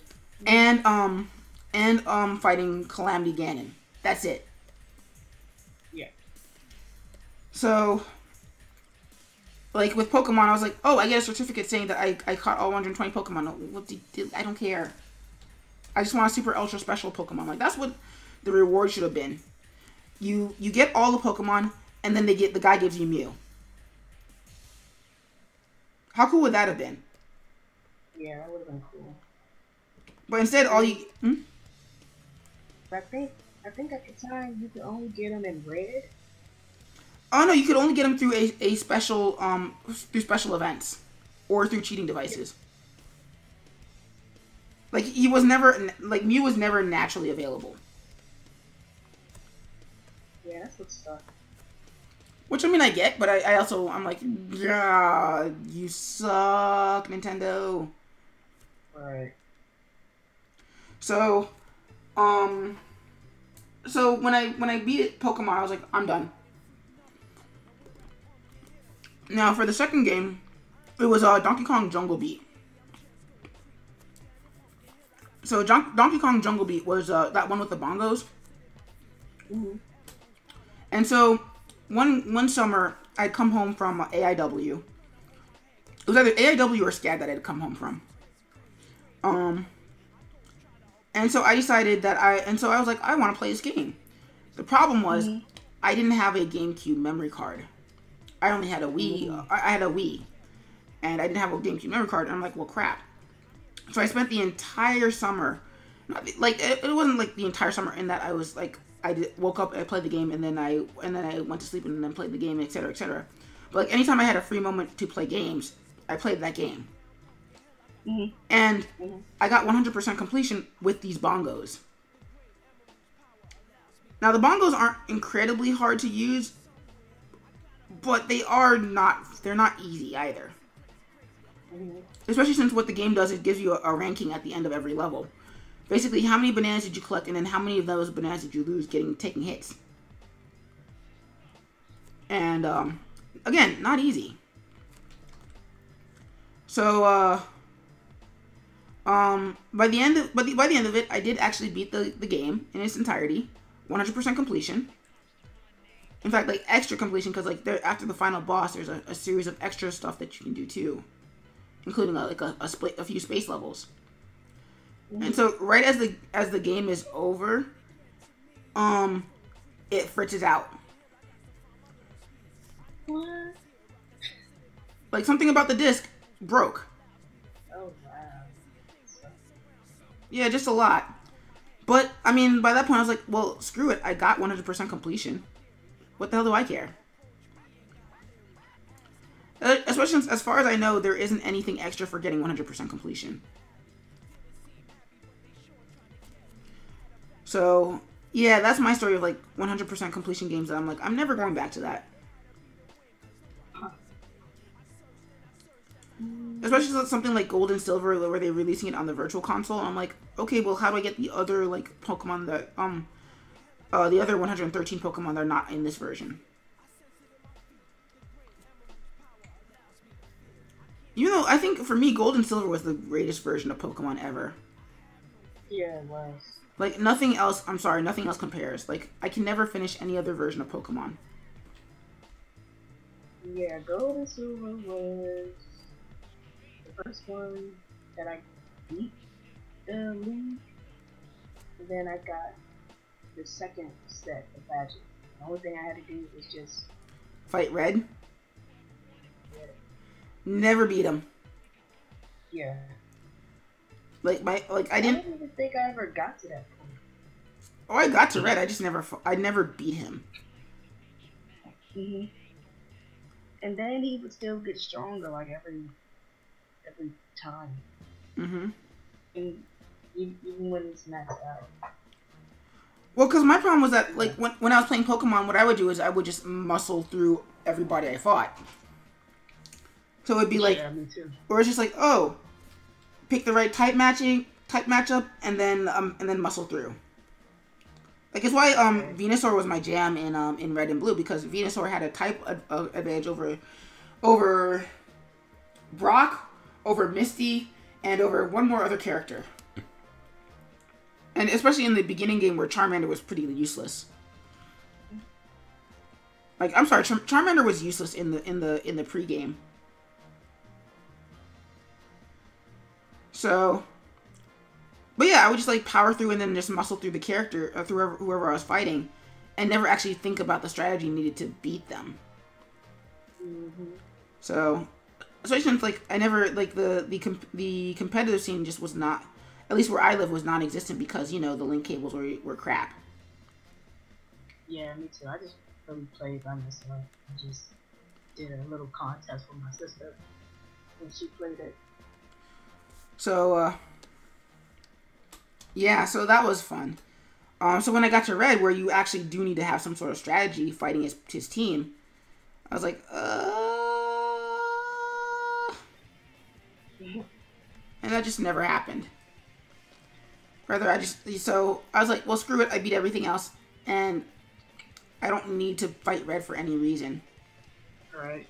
So, that was that. I think the first games that I got 100% completion on was Super Mario 64. Because like me and my sister, we had the strategy guide, and so we found all 120 stars. Mm-hmm. And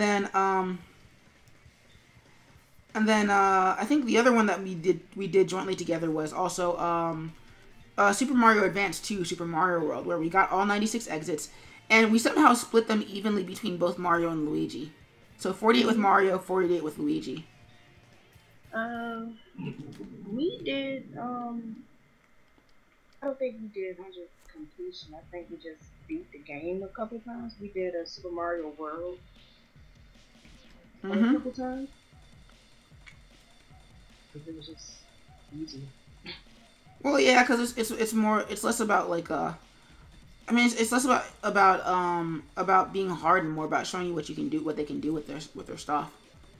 Mm-hmm. I mean, that's really all Mario games and like games in a nutshell. Not games in, well, it really is all games in a nutshell. It's like, look what we can do with this, and look what we can get you to do. And if you find out something that we've never figured out, oh, even better. But I just don't have time for. Maybe when the Crimson Fly is over whenever I finish it. And I'm retired, and I'm comfortably retired, not like I'm retired in old age because they won't let me work at a school anymore, but I'm still drawing comics on the internet, if there is an internet, or whatever the replacement is.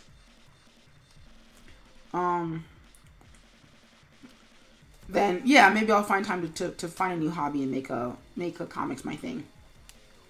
But for the time being, no time. Alright, so in the character layer, we're going to put the smoke cloud. Let's turn that off. And also put that there. Yeah, almost done.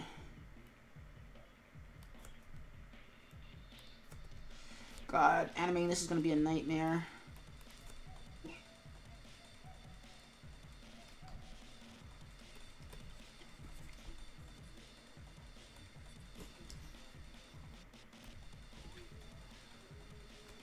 Yeah, I'm probably going to have to do a little bit of practice before I actually start animating it.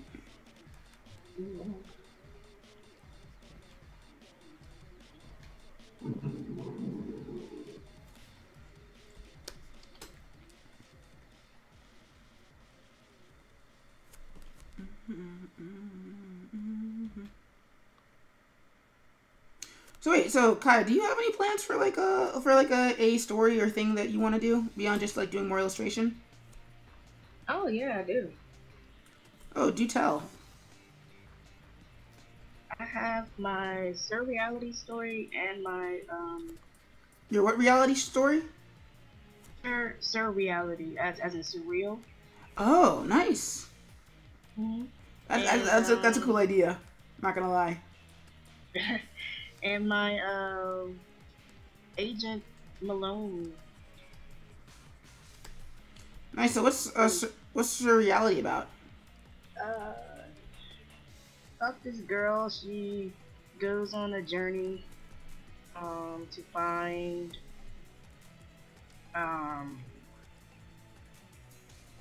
she's been chosen by one of their pagan gods, and that a child from like 2 neighboring villages are like partners, stuff like that. You know what I'm talking about? Not really. Well, they're like village. One village has like the best water, so they trade, and now they're like allies, comrades, stuff like that. Okay, cool. Yeah, so basically she saves this. She's on a journey to find out why this little girl disappeared. Cool. We're safe in this temple now, so where'd you go? Cool. And she meets her friends and stuff. I gotta flesh it out. That's cool. I mean, for the longest time, the Crimson Fly was just like, the Crimson Fly does cool things. That's it. Right. No questions. And so it wasn't until a while I was like, well, you know what? Let's ask those superhero questions that never get answered. Like there's actually a Christmas story where like the Crimson Fly like fights a gang on behalf of this one dude. Rather, he fights one bad guy on behalf of a person being mugged. But he doesn't think it through. So the guy comes back with his gang and he's like, oh crud. But he also can't escape to the he can't escape to the rooftop because it's the middle of the winter. Mhm. And so like eventually this hobo who may or may not be Santa Claus convinces them to leave him alone. And I have to redraw that one because I want to do it like fully, but I just need the time. Oof. God, for something that's almost done, it's sure taking its own time, or it's taking its godforsaken time. But that's also my fault. Cause I'm not sure I'm gonna actually redraw the factory falling though. Mm. Like I mean, if I do, it's gonna be just with a more jankier line, so that way it doesn't feel as clean. Oh, okay. But yeah, I do actually once this is done, I need to start getting ready for tomorrow. Oof.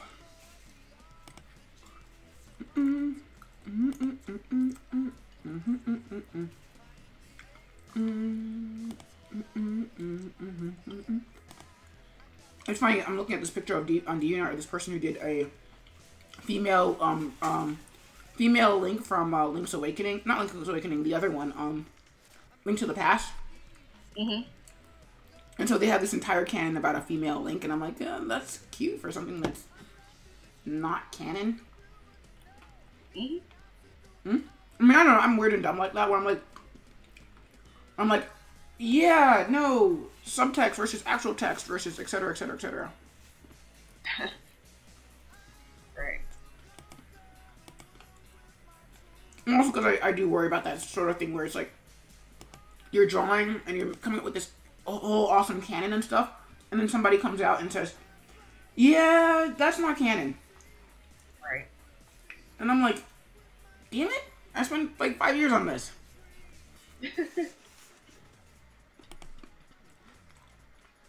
Oh, thank you for blackberries, because, oh my god, these make everything go so much better.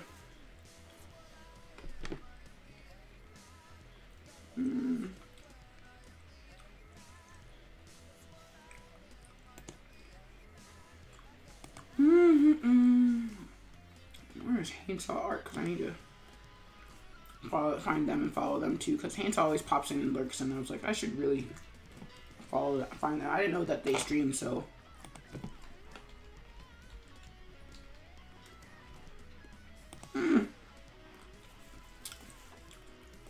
Why blackberry? Why? Oh wow, Hainsaw's got some really cool stuff.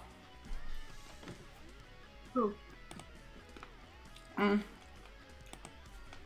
me put them in the do a caster thing, a caster shout out.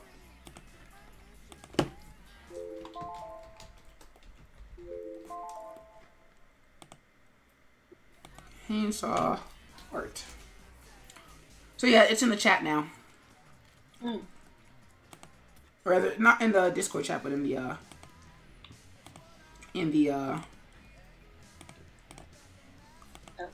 Yeah, I got it.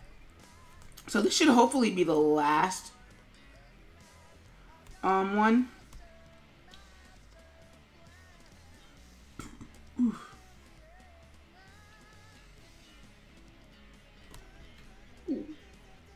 Yeah, I know, right?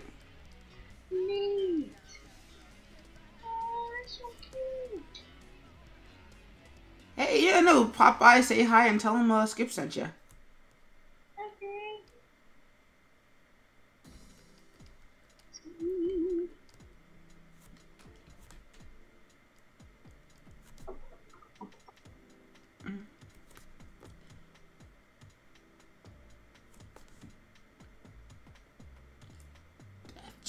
Death chamber, doo doo.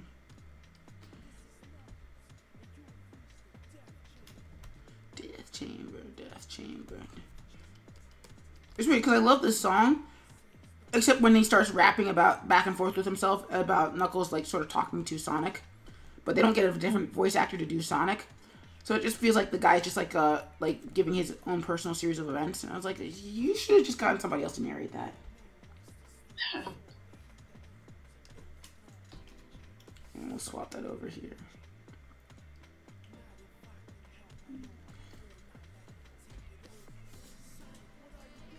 So like he talks to himself, and I'm like, God damn it, that's just, it was cool until you start talking to yourself.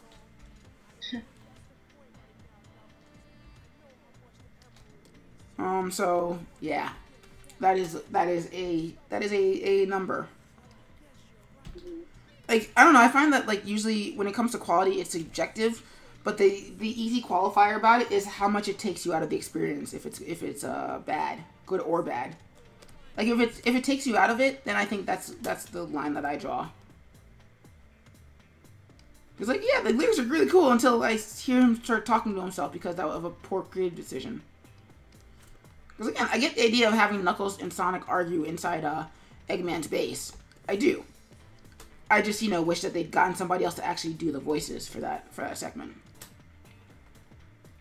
Alright, let's group all that. Let's not make that part of the mask layer. Mask.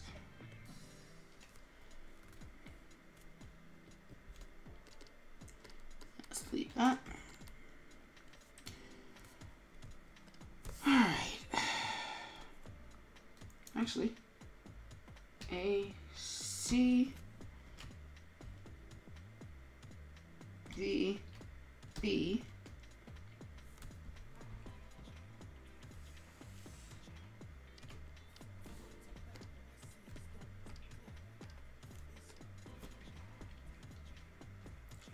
and let's don't close gaps. Okay, fine, don't.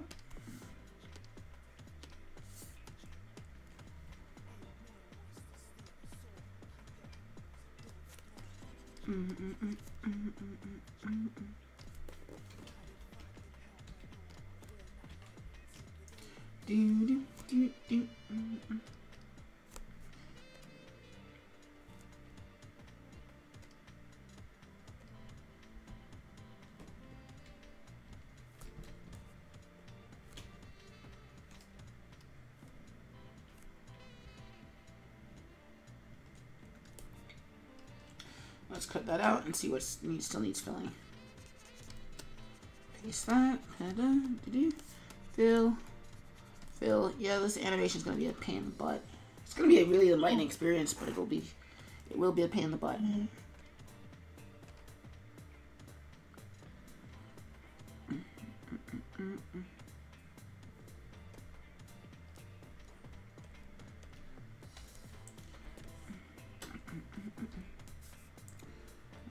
Smoothing down to 0.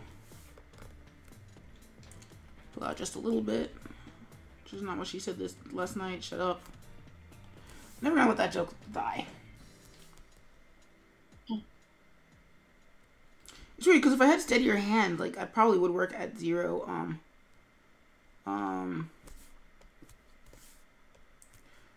Smoothing, but I don't, so I work at 50 instead. Is that it for the playlist? I guess that's it for the playlist. Let us put on... Oh, it's got a few more songs. Never mind.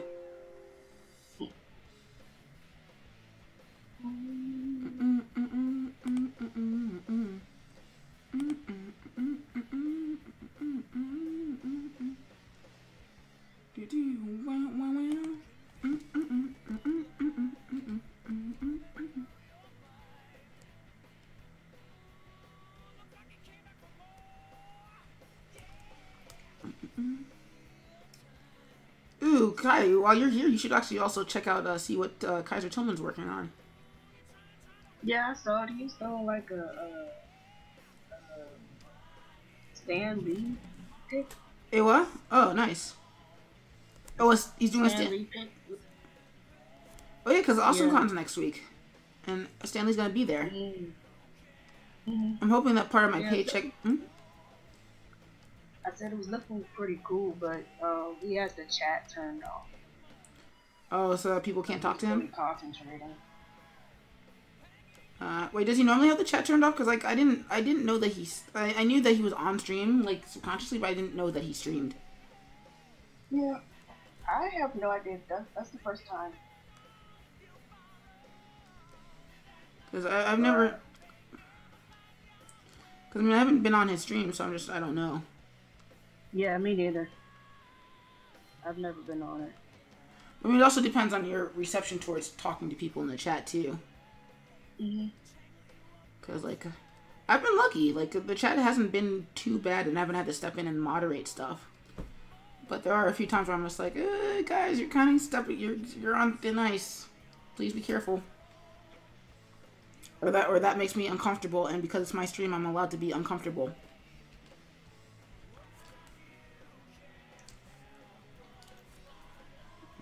And I should double group that again. I have a sneaking feeling that for the factory falling apart, it's basically gonna be just like all these pieces, just like you won't see the start of it falling down. You'll just see like it in the process of falling over into the smoke cloud. It'll just be the slow thing of everything just sort of sinking. So it's very weird because like I'm actually relying on my inability to keep a steady brush to make this feel like organic for a building. Cause I find like the better you get at drawing buildings and shapes like that, then the less it is about like keeping accurate to perspective and just making sure that your buildings have that sort of grit that they would have in real life, like how like all the cracks sort of like don't become this straight line, but it's just like I'm losing track of the words. Like how like with cement, where it's like if you run your hand against it, it's not smooth, it's coarse. Yeah. So trying to get that coarseness inside your buildings and make them feel lived in and gritty. Mm-hmm. So that is what this is about.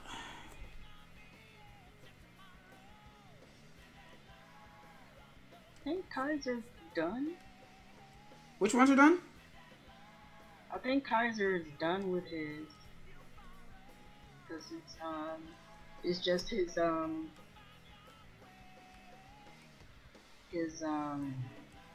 I guess loading broadcast screen. He's not there. He's not on. He's on, but he's not doing anything. It's just his landing Page, yeah, like what I have with my break screen. Yes. He might be done then, because I know he doesn't take breaks. Mm-hmm. Or at least he gives me grief for not taking breaks. So, I mean for taking breaks. So I'm pretty sure he doesn't take breaks. Looks like he muscled through it. You see, that's the thing. I would not have muscled through it. Because it is about the art, but it's more about entertaining though.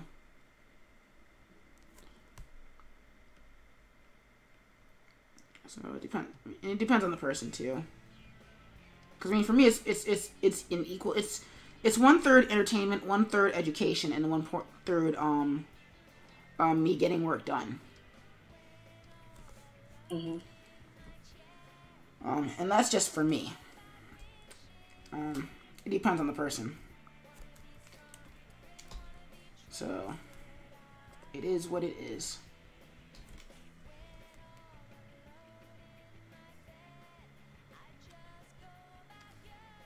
I have a sneaking feeling that this is also going to be a series of...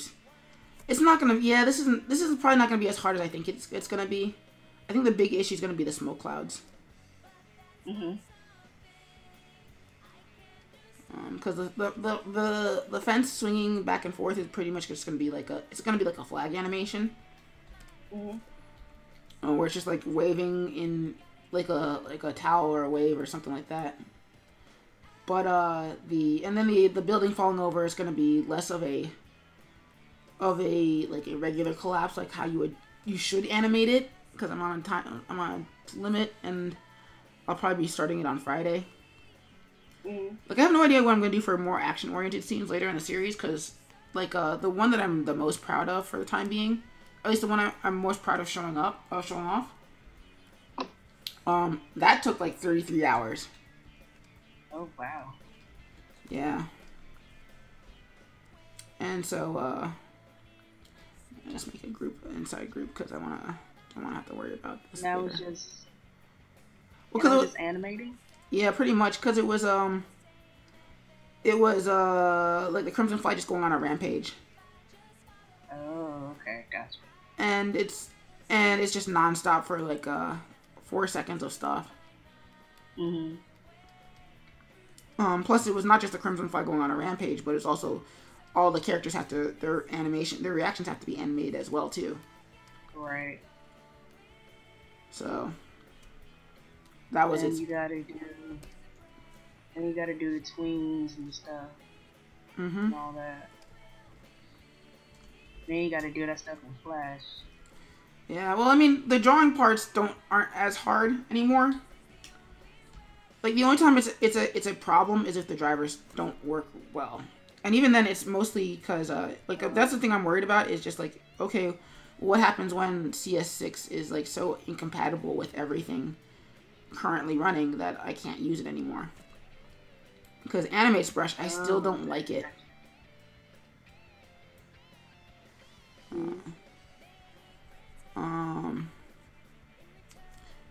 And so, I mean, for the time being, it's not a problem. But I know that it will eventually be a problem. Because it's not like Photoshop, where Photoshop was like, oh, you don't like Photoshop? Well, you can still do JPEGs And JPEGs and PNG, you can still do, if you don't like JPEGs, you can still do PNGs. If you don't like PNGs, you can do GIFs. Don't know why you'd want to, but you can.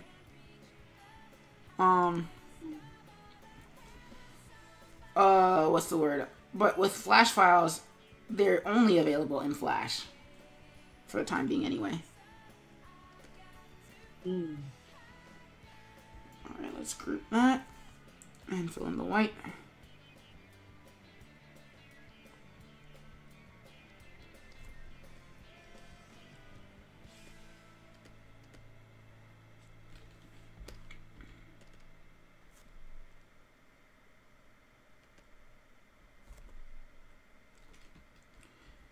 Group that. And the cool thing about doing it this way with all these groups is that way I don't have to worry about making symbols out of everything and sort of breaking everything apart again later.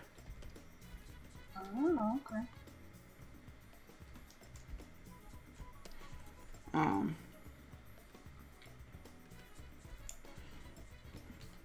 So it saves me some time. Like I could have done that for the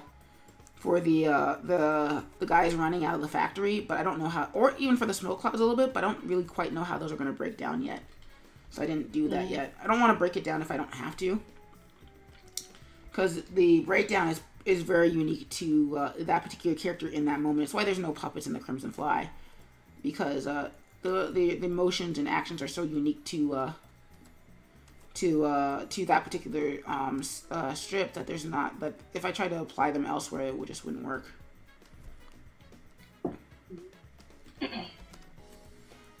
But for these, where I just know that they're gonna be falling down, and that's it. Not that big of a deal.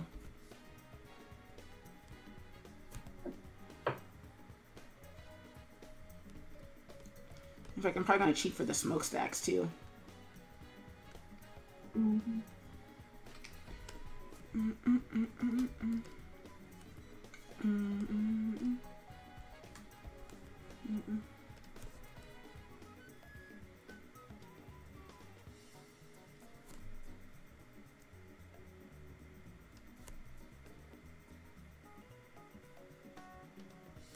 God, Rouge the Bat has the best music in Sonic Adventure 2, which is really frustrating because it's jazz. It's really cool because it's jazz music, but it's frustrating because it's like, jazz equals sex.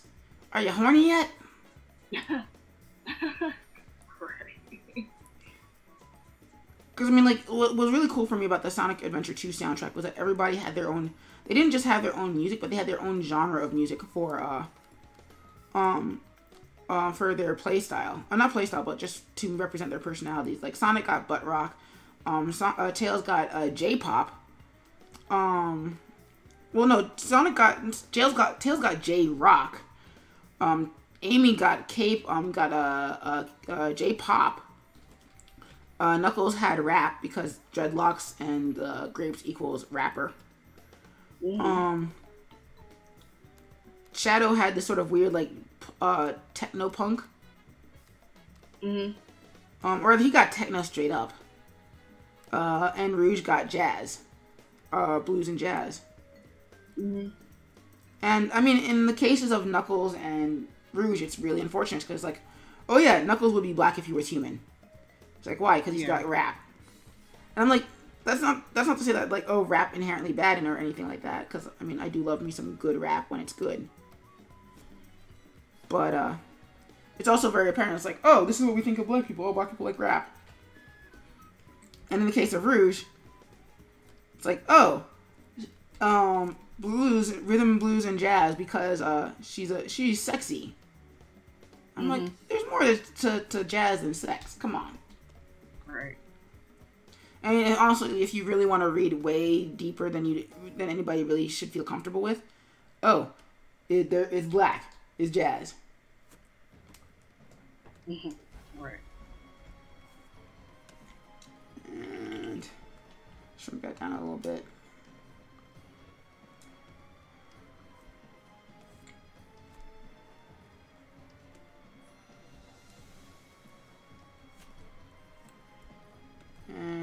And then put those behind everything, and you see how I'm reusing the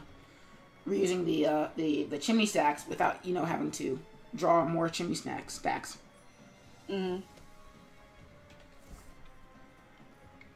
And then last but not least, well, I still have to do the environment, so there's that. And there's the bits and pieces of the factory coming down.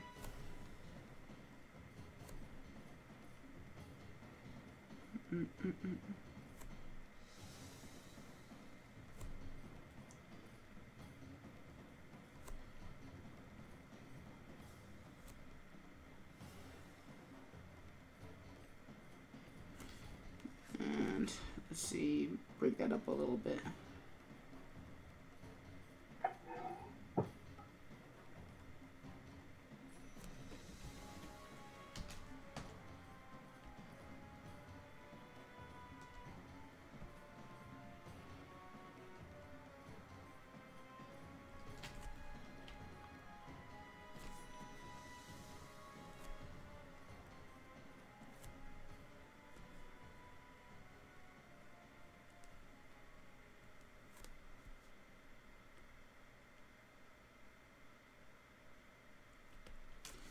And then, oop.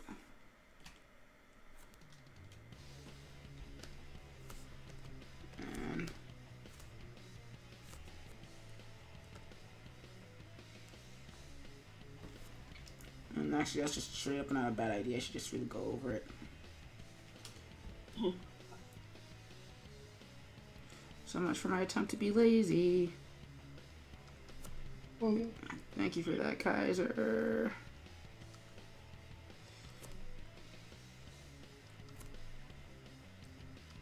I swear we are almost done.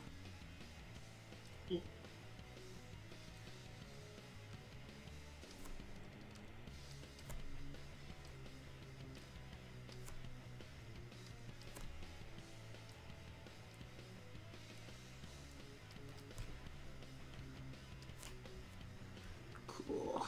All right, let's fill that in.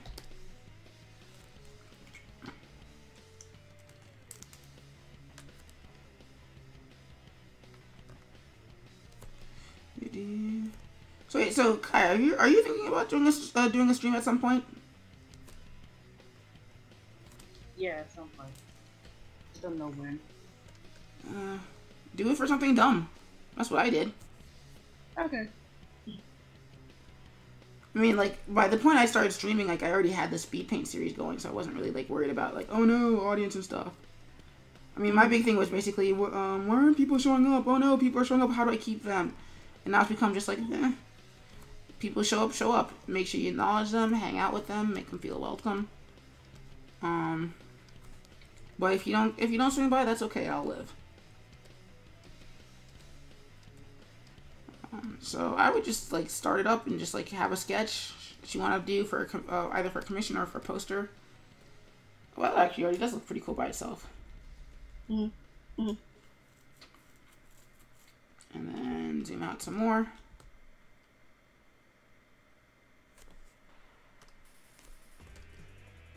Oh, neat. Yeah, thank you. Let's bring that down a little bit.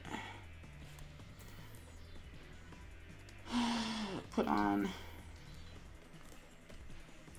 a mask. Actually, I could have just scrolled down and seen what that looked like right over there. That's fine. So, turn that off. Flats, done. Now with the random scaling turned on, so that way that doesn't... So now we have stars.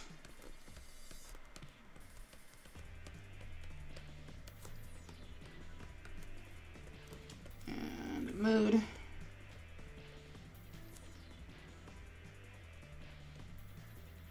Oops. Delete those. Change the color of that to blue. 15. And then foreground.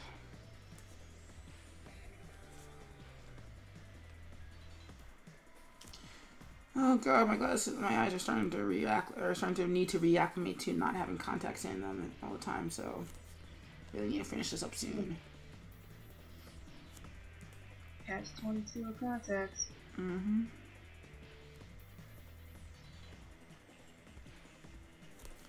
And we're going to take the smoke cloud and we're going to stretch it out all the way.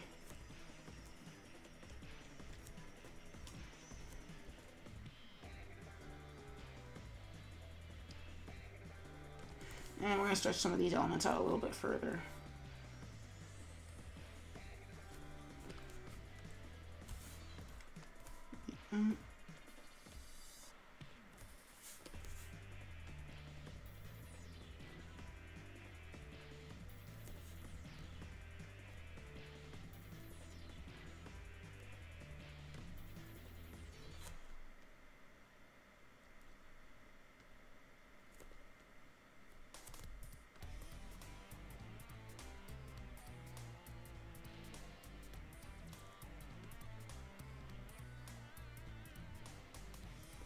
Sorry, that feels more like a disordered mess.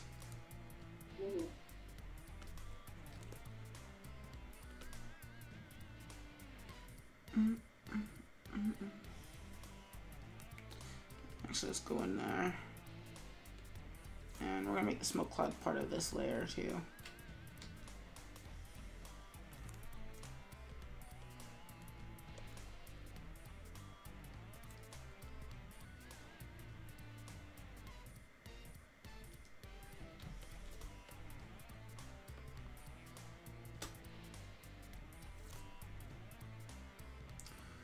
Alright, so what's the actual text say is my problem now.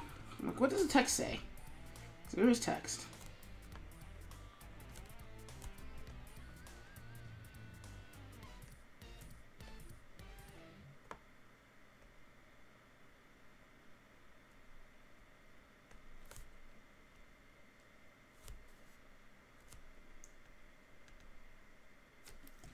Is that the end of it? That was the end of it. Alright, let's put on some Hamilton and then that should be it for the rest of the night. God damn it! No, it's like the break timer's like, hey, guess what? It's time for a break. I'm like, yeah, you can go screw yourself. So, let me just stop recording, start recording, so that way that doesn't become a thing. And we're going to put on Yorktown. Hamilton. Because I'm not going to play the entire thing. It's not going to take the entire time. So.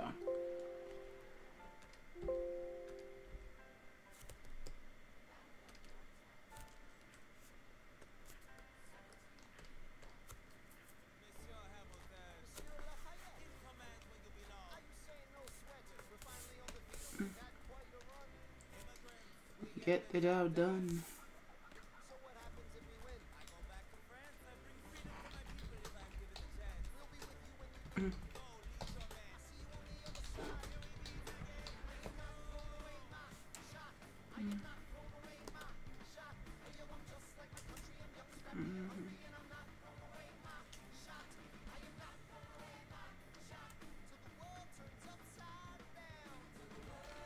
FC, MGS, no, TXT, Crim, Fly, 92, PO2,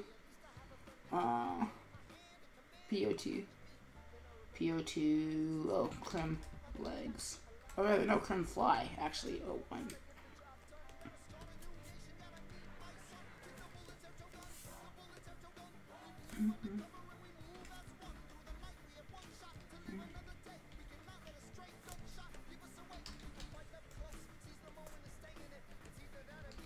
And bubble.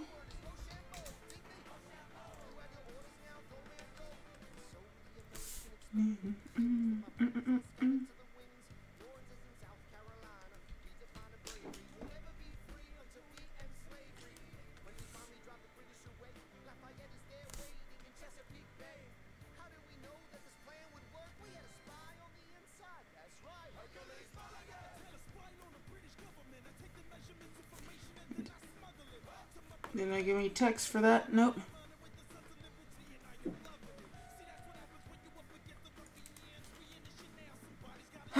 Okay, so then they run out. So.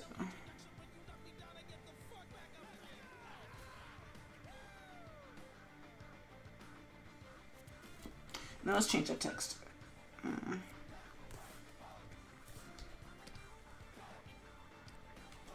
cut that out. Bring that up.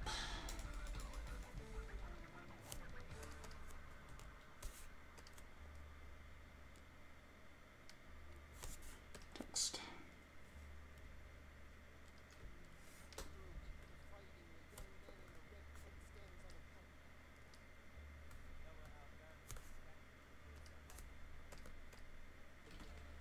F8.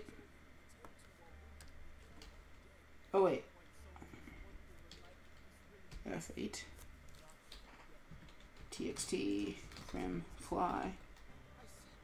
92. P01. Crim fly. 01.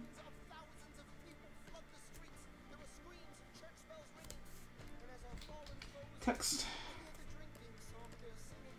And bubble. Cool. So lock that in red. And break that up apart.